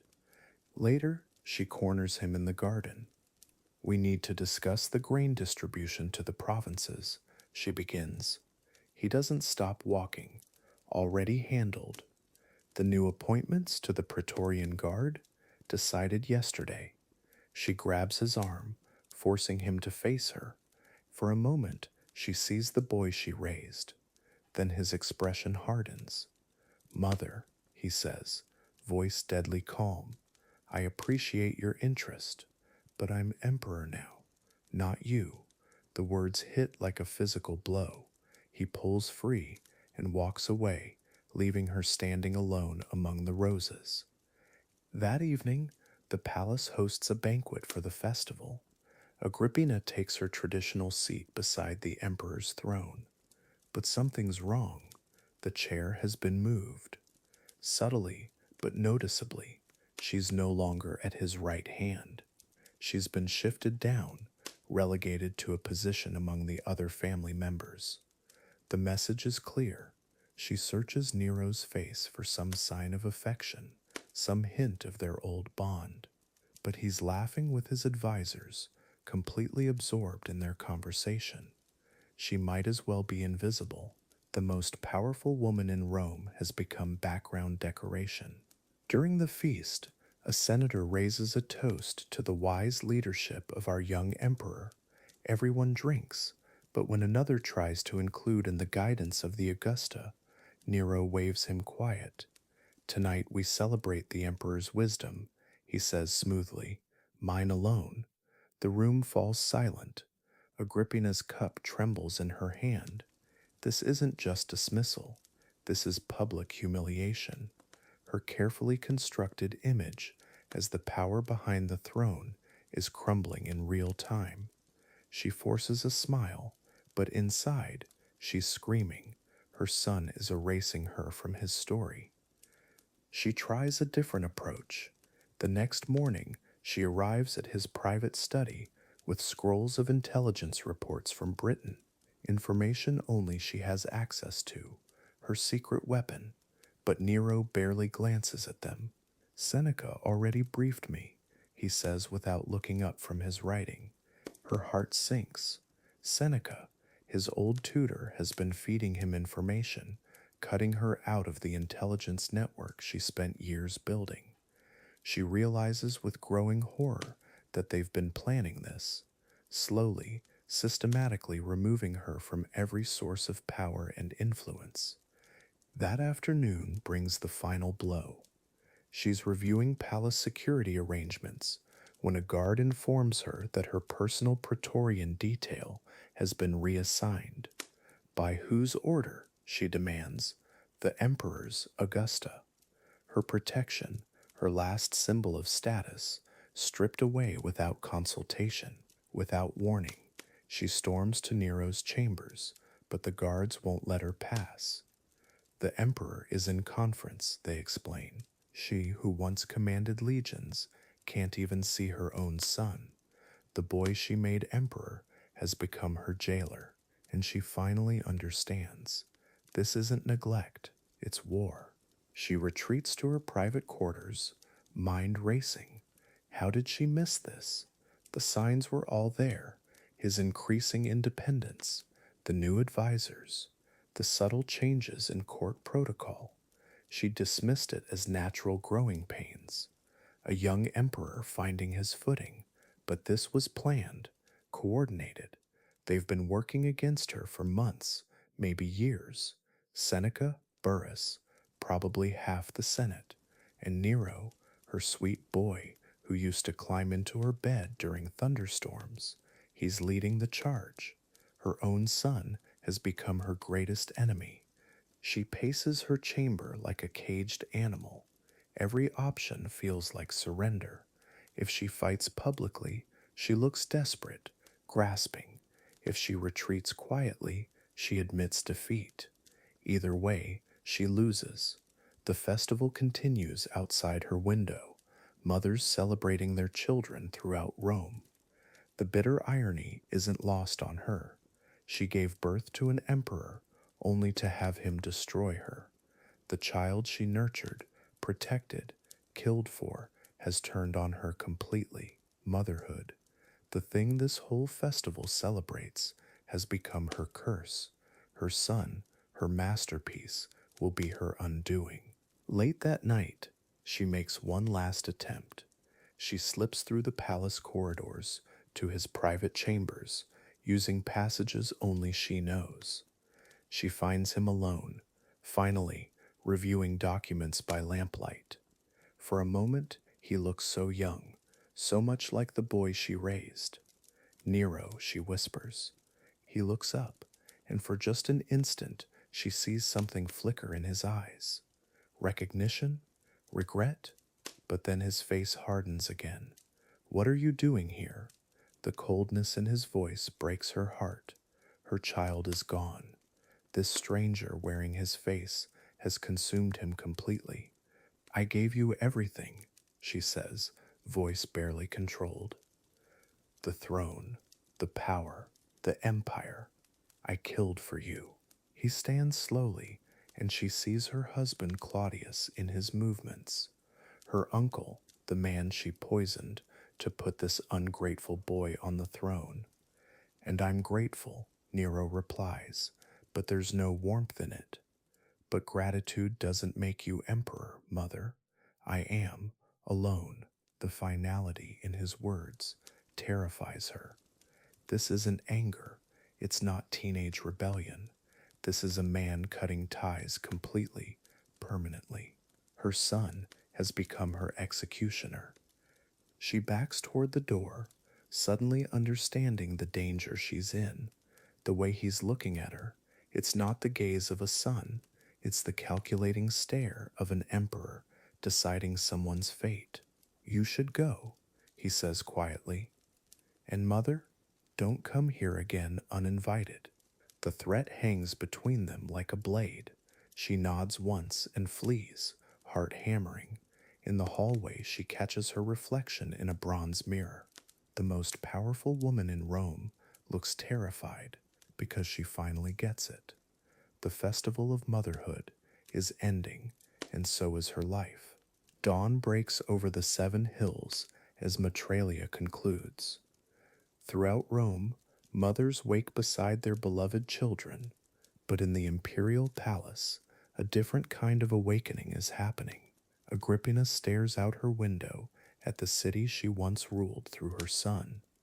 That time is over. She can feel it in her bones, the way animals sense earthquakes before they hit. The ground is shifting beneath her. Nero isn't just pushing her aside anymore. He's positioning himself to eliminate her entirely. And the most terrifying part? She taught him everything he knows about removing obstacles, including how to kill family. Chapter 12. Return of the Banished. Beginning of the End. The Compitalia festival fills Rome's streets with wine and laughter. January's cold bite can't dampen the celebration, but inside the palace, there's a different kind of chill. Agrippina paces her chambers like a caged leopard. She can hear the festival crowds through her window. Their joy feels like mockery, because while Rome celebrates the year's end, she's watching her own world collapse. Her son won't see her. Her influence has vanished like smoke. Picture this scene. Outside, Romans honor their household gods with offerings and games. Slaves get temporary freedom. Masters serve their servants. The whole world's turned upside down for 4 days. It's beautiful chaos. But Agrippina, she's trapped in a different kind of reversal.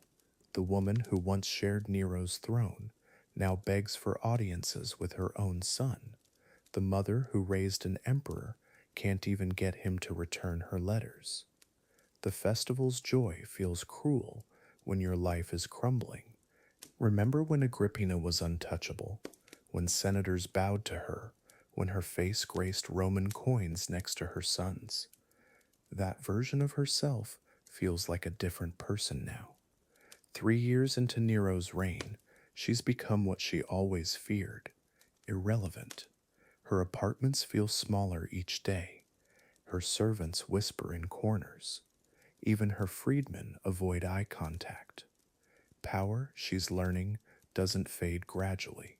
It vanishes all at once, like stepping off a cliff you didn't see coming. So she does what desperate people do. She tries everything. Gifts arrive at Nero's door, expensive ones, rare manuscripts, jewels from the edges of the empire. He sends them back unopened. She requests meetings through intermediaries. Denied. She even attempts to intercept him in palace corridors. He walks past like she's invisible. Each rejection cuts deeper than the last. This is her son, the boy she killed for, the emperor she created, and he treats her like a stranger. Then the rumors start. Whispers in bathhouses, gossip in the markets. They say she's offering herself to Nero. Not as a mother, but as a woman. It's disgusting, it's desperate, and knowing Agrippina's history, people half believe it. She was Caligula's sister, after all. Incest isn't exactly foreign territory for this family. The stories spread like wildfire through Rome. Some laugh, others are horrified, but everyone's talking about Agrippina again. Maybe that was the point. Whether the rumors are true doesn't matter. The damage is done. Nero's disgusted by even the suggestion. His friends mock him about his devoted mother. His advisors whisper that she's lost her mind. Every mention of her name makes him flinch. The woman who once controlled his every move has become his greatest embarrassment. She's not just powerless now, she's actively toxic. Her very existence threatens his dignity, and Nero doesn't forgive threats to his image. Agrippina retreats deeper into isolation. Her daily routine shrinks to almost nothing. She rises late, picks at her food, stares out windows at a city that's forgotten her. Her mirror reflects a woman she barely recognizes. The confident Empress who once dominated Senate meetings has been replaced by someone haunted, hollow-eyed, brittle. The worst part? She knows she did this to herself. Every manipulation, every murder, every ruthless choice led here to this emptiness. Meanwhile, Nero's perspective is shifting. He's not the frightened teenager who needed mommy's approval anymore. He's 22, emperor of the world, surrounded by advisors who tell him he's brilliant, artists who praise his poetry, women who worship him. Why should he tolerate a bitter, scheming mother who reminds him of his weaknesses? She created him, sure, but he's outgrown her, like outgrowing clothes that no longer fit. It's time to discard what he doesn't need. The resentment has been building for years. Every manipulation she used to control him, every decision she made for him, every person she eliminated in his name without asking. He remembers it all now, with adult eyes. She didn't create an emperor, she created a puppet, and puppets eventually cut their strings. The rumors about incest aren't just disgusting, they're the final insult. She's trying to use her body to control him, like he's still some desperate child. And Rome's watching this drama unfold with fascination and horror. The imperial family's destroying itself from within. Again, it's like watching Caligula and his sisters all over again. Some senators see opportunity in the chaos. Others worry about stability, but everyone understands the stakes. This isn't just family drama, it's about the future of the empire. Can Rome survive another imperial matricide, another generation of Julio-Claudians eating their own? The precedent is terrifying. Agrippina makes one final, desperate play. She hints that she might support Britannicus instead, Claudius's biological son. Remember him? Still alive, still technically royal, still a potential threat to Nero's legitimacy. It's a nuclear threat. She's saying she could destroy everything she built if he doesn't welcome her back. But here's what she doesn't understand. Nero's not afraid of threats anymore. He's learned to eliminate them, just like she taught him. In his private chambers, Nero considers his options with cold calculation. This is Agrippina's final mistake. She thinks she still holds cards worth playing. She doesn't realize the game has changed. He's not the weak boy who needed her protection. He's emperor, the most powerful man on earth, and she's become a liability, a source of embarrassment, a woman whose very existence undermines his authority. The solution is obvious. It's just a matter of method. Time is running out for both of them. Agrippina can feel it in her bones, the silence from her son, the way servants avert their eyes, the growing distance between her world and the real center of power. She's not stupid. She knows what happens to inconvenient family members in this dynasty. She helped write that playbook. But knowing the danger and stopping it are different things, especially when your enemy is the son you created. The Compitalia festival ends, the decorations come down, the temporary freedoms expire, Rome returns to normal. But in the imperial palace, nothing will ever be normal again. Mother and son are locked in their final confrontation, one desperate to reclaim her lost power, the other determined to be free of her forever. The countdown has begun, and we all know how stories like this end in the Julio-Claudian family, with blood and regret and the echo of choices that can't be undone. Chapter 13, Collapse of Faith, Crumbling Boat of Hope, February 59 AD. Lupercalia is coming. You know, that wild Roman festival where they sacrifice goats, strip naked, and run through the streets whipping people with bloody hides. Supposed to purify the city, drive out evil spirits. But this year, the evil spirit Nero wants gone isn't some demon, it's his mother, and he's not planning to use goat hide whips. Something much more permanent, much more final. Picture this: the Emperor of Rome, 21 years old, sitting in his private chambers, maps spread across marble tables, not battle plans, murder plans, 3 years on the throne, and Agrippina still treats him like her little boy, still expects to make the decisions, still acts like she's the real emperor. Nero's done, completely done. The woman who put him in power, she's got to go, and Lupercalia gives him the perfect cover. Here's what makes this festival so perfect for murder: chaos everywhere, drunk Romans stumbling through streets, religious frenzy, blood already flowing from the sacrifices. If someone dies during Lupercalia, well, accidents happen. The gods demand blood, right? Nero's advisors are nervous. This isn't some random senator or distant relative. This is Agrippina, the most powerful woman in the empire, the emperor's mother. But Nero's made up his mind. No going back now. First attempt, the boat. Oh, this is diabolical. Nero invites his mother to the Bay of Naples for a reconciliation dinner. Sweet, right? Family bonding time. Except the boat he's sending for her? It's rigged. Weighted ceiling designed to collapse. Hidden trapdoors in the hull.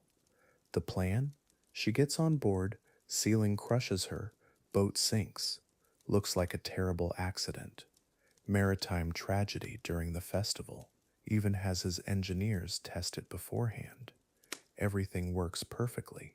Agrippina's no fool, though. Never has been. She's survived Caligula's reign, Claudius's paranoia, 3 marriages, countless assassination attempts. Woman's got survival instincts like you wouldn't believe. But she still gets on that boat. Why? Because she loves her son, still believes she can fix whatever's broken between them, still thinks maternal love can overcome imperial politics. God, that breaks my heart. She's walking into a trap because she can't let go of hope. The boat launches. Agrippina's inside, probably thinking about reconciliation, about getting her influence back, about guiding Nero like she used to. Then, crash, the weighted ceiling drops. But here's the thing about Agrippina. She's been expecting death for decades. Quick reflexes save her life. She rolls sideways. Ceiling misses her head. Now she's trapped in a sinking boat. But she's alive. And she's swimming, 54 years old, swimming for her life in the Bay of Naples. Nero's waiting on shore, expecting news of a tragic accident. Instead, his mother walks up the beach, dripping wet, very much alive. Can you imagine his face? The look in her eyes? She knows. Of course she knows. You don't survive imperial politics for 30 years without recognizing an assassination attempt. But does she confront him? Not directly. Not yet. She plays it smart, pretends it was an accident, thanks him for his concern. Next attempt? Poison. Classic choice. Worked on Claudius. Why not Agrippina? But remember, this woman's been building poison immunity for decades. Small doses, increasing gradually. Ancient Roman life hack for survival. So when the tainted wine arrives at her villa, her food taster dies, but Agrippina just gets sick. Violently sick, but alive. Again, Nero's running out of subtle options, and Agrippina's running out of patience with her son's murder attempts. The relationship is disintegrating fast, mother and son, circling each other like wounded animals. Agrippina knows he's trying to kill her. Nero knows she knows, but they're still playing this insane game of family dinners and public appearances, still pretending everything's normal. Meanwhile, she's sleeping with guards posted outside her room. He's planning increasingly desperate schemes. The love that once bound them, rotting into pure hatred and paranoia. Agrippina starts making moves of her own, reaching out to old allies, reminding people who put Nero on the throne, who really holds power in this empire. She's not going down without a fight. Never has been that type. Starts talking about Britannicus again, Claudius's biological son, the one she helped Nero eliminate. Maybe questioning that decision now, maybe thinking about alternatives to her murderous son. Nero hears these whispers. It terrifies him. Here's where Agrippina shows her true steel. Most people would run, leave Rome, find some distant province, live quietly. Not her. She doubles down, starts appearing at public events without invitation, reminding Romans who she is. Daughter of Germanicus, great-granddaughter of Augustus, the woman who made Nero emperor. If he wants her dead, he's going to have to do it publicly, messily, with consequences. She's calling his bluff. Nero's advisors are panicking. Subtle's not working. Poison failed. The boat trick was a disaster. Now Agrippina's acting defiant, which makes her more dangerous. A living mother who knows her son tried to kill her? Political nightmare. She could rally opposition, start a civil war, Make Nero look weak, incompetent. They need her gone, but every failed attempt makes things worse. The emperor's looking desperate. Desperate emperors don't last long. The toxic spiral accelerates. Every family dinner is a chess match now. Every conversation loaded with double meanings. Agrippina testing how far she can push. Nero pretending he's given up on murder while planning the next attempt. Both of them knowing this can only end one way. In Rome, when an emperor and his mother go to war, somebody dies, usually the mother, but Agrippina's not making it easy. She's going to make him work for it. Lupercalia ends with no resolution. No blood spilled, at least not the blood Nero wanted. But something shifted during those festival days. The pretense is cracking. The family loyalty that once protected Agrippina is gone. And Nero? He's learning that subtle doesn't work with his mother. Next time won't be poison or rigged boats. Next time will be soldiers. Direct, brutal, final. The question isn't whether Agrippina will die. It's whether she'll face it with the same defiance she's shown her whole life. Chapter 14, Execution of the Doomed. The Dark Contralto. March 23rd, 59 AD. Bay of Naples. Agrippina's seaside villa sits quiet in the late afternoon sun. She knows they're coming, has to know. Word travels fast when an emperor decides his mother needs to die. The boats arrived this morning, black sails against blue water, Praetorian guards. Nero's men. She's been watching from her window, counting heads, calculating odds. 59 years old, survivor of 3 emperors. And now, this. Her son wants her dead. The villa's outer gates splinter. No ceremony here. No formal charges read aloud. Just bronze-tipped spears and men with orders. Agrippina hears the commotion from her private chambers. Servants screaming, furniture crashing, doors being kicked in.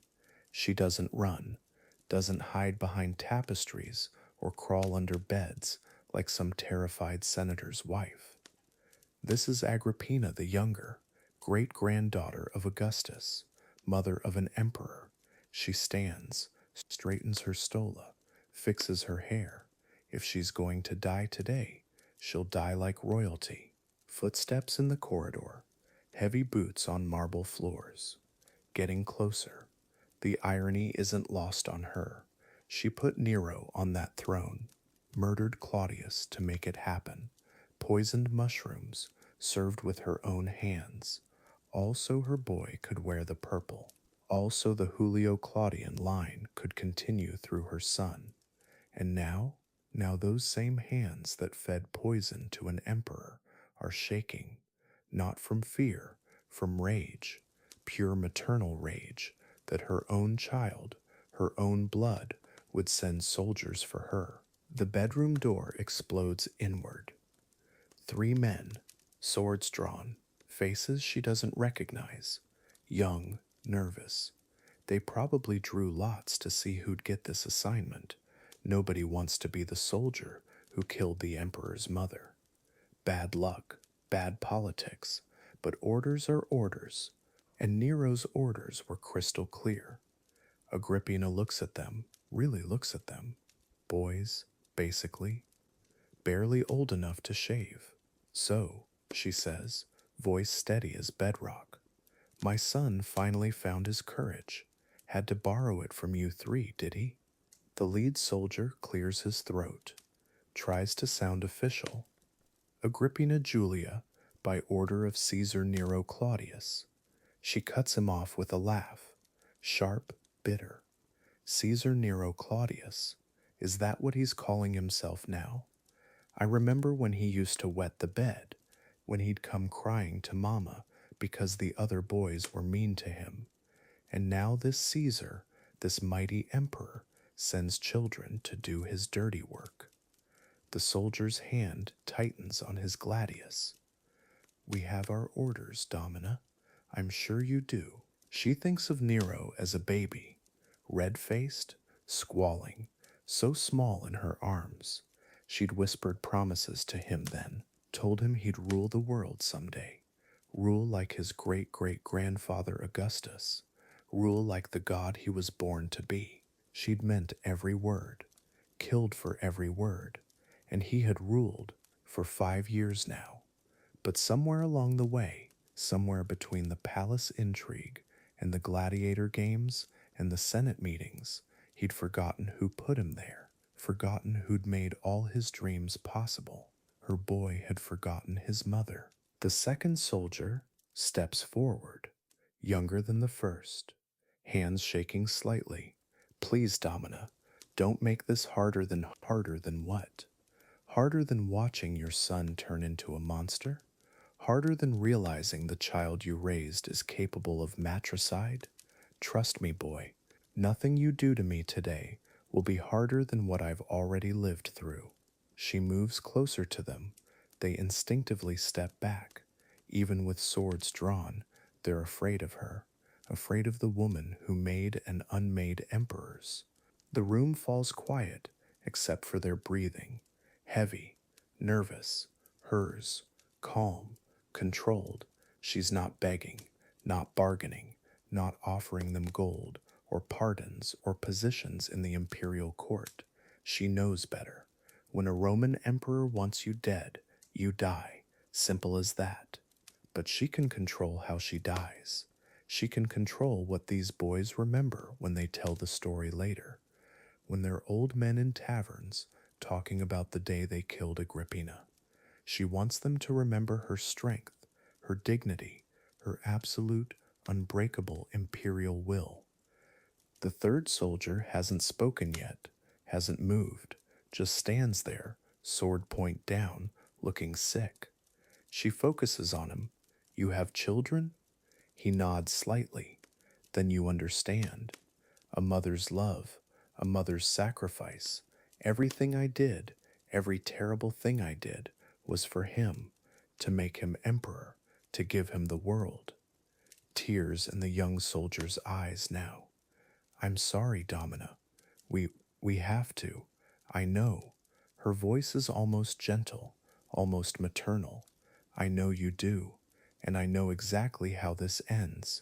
She spreads her arms wide, opens herself up, makes herself vulnerable, but there's nothing vulnerable about her voice when she speaks. It carries all the authority of the Caesars, all the power of Rome itself. Strike here, she commands, pressing both hands to her belly. Strike the womb that bore Nero. The words hit those soldiers like lightning bolts. They understand the symbolism, the devastating irony. She's not just telling them where to aim. She's cursing her own son, cursing the very flesh that gave him life. The ultimate maternal rejection. What happens next is quick, brutal, but not unexpected. Steel finds flesh, blood stains marble floors. The mother of an emperor dies in her own bedroom, murdered by boys young enough to be her grandsons. But even as she falls, even as her breath leaves her body, there's something triumphant in her eyes, something that says, I won, because she knows what this will do to Nero, knows the guilt will eat him alive, knows that killing your mother, even when you're emperor, comes with a price no mortal can afford to pay. The soldiers stand over her body, hands still shaking, blood on their swords, blood on their consciences. They'll report back to Nero that it's done, that his mother is dead, that his problem is solved. But they'll never forget her final words. Strike the womb that bore Nero. That curse will follow them for the rest of their lives, follow them into nightmares, follow them into their own graves, because they didn't just kill a woman today, they killed the woman who made an emperor. And emperors, real emperors, don't murder their mothers. News of Agrippina's death reaches Rome within hours. Palace servants whisper in corridors. Senators exchange meaningful glances in the forum. Citizens mutter prayers to the household gods. Everyone knows what this means.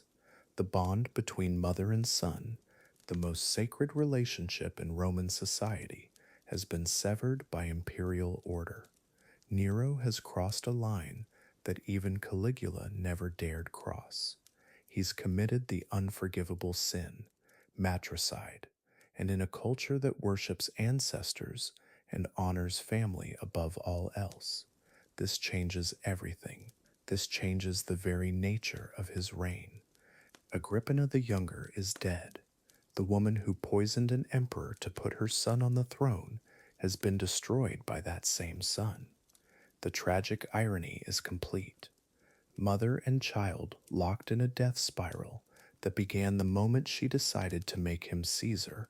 5 years of absolute power, 5 years of living her dreams through him, and it ends here, in blood, in betrayal, in the most fundamental violation of Roman values imaginable. But this isn't the end of the story. This is just the beginning of Nero's real nightmare, because some ghosts, some curses, never rest. Chapter 15, Finale, The Lost Phoenix, Coruscating Legacy. March 23rd, 59 AD. A villa in Antium. Blood pooling on marble floors. Agrippina the Younger is dead. The woman who poisoned emperors, seduced her uncle, put her son on the throne, silenced by that same son's soldiers. But here's the thing about Agrippina.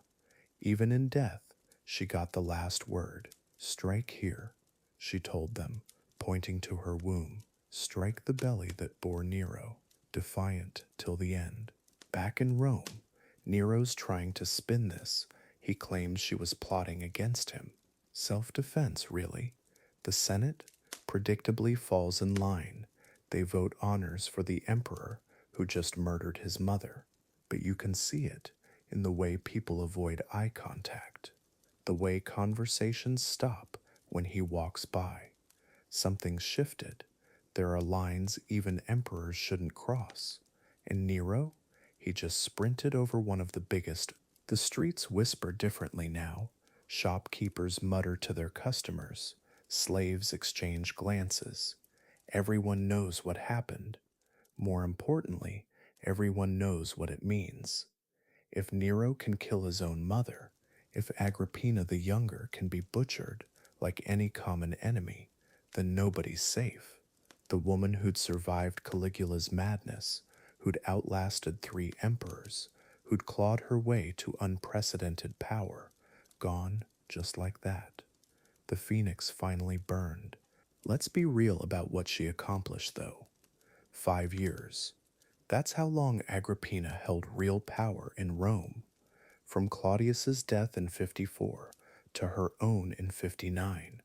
5 years where a woman's face appeared on Roman coins, where imperial decrees carried her name alongside the emperor's, where she sat behind the throne, sometimes literally pulling strings. No Roman woman before her had gotten that close. None after her would either. The irony's almost beautiful in its brutality. She murdered her way to the top, poisoned mushrooms for Claudius, probably Britannicus too, all to put Nero on the throne, all to secure her own position as the power behind that throne. And what does she get for her trouble? 3 failed assassination attempts from her loving son, a collapsing boat, poisoned wine, finally soldiers with swords, the student surpassing the teacher in all the worst ways. But that final scene, God, you have to admire the brass. When those soldiers burst into her villa, she knew exactly what was happening. No pleading, no begging for mercy. She stood there, looked them in the eyes, and told them where to strike. Here, she said, pointing to her belly, strike the womb that bore such a monster. Even facing death, she controlled the narrative, made sure history would remember her defiance. History would paint her as a monster, of course, the scheming woman, the unnatural mother, the power-hungry harpy who corrupted innocent men. That's the version that survives in the official records. What gets lost is everything else.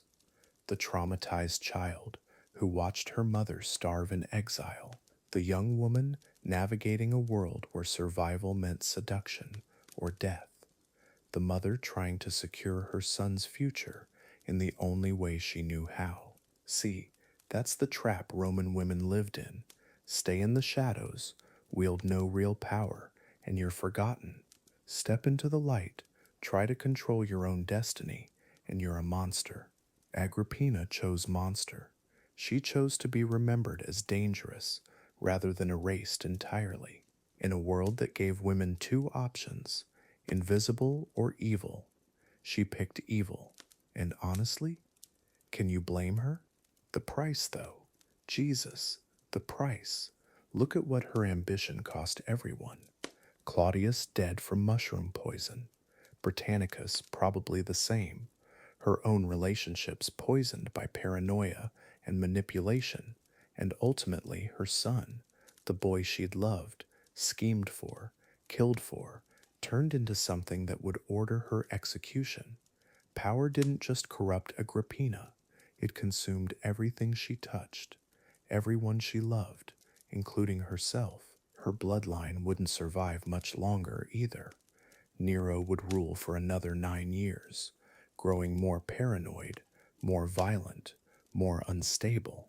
No legitimate heirs.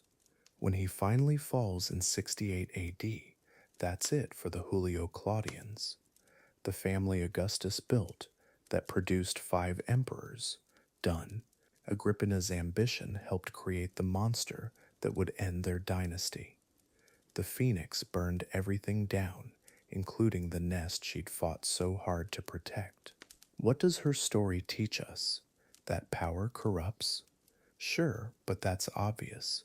The deeper lesson is about impossible choices.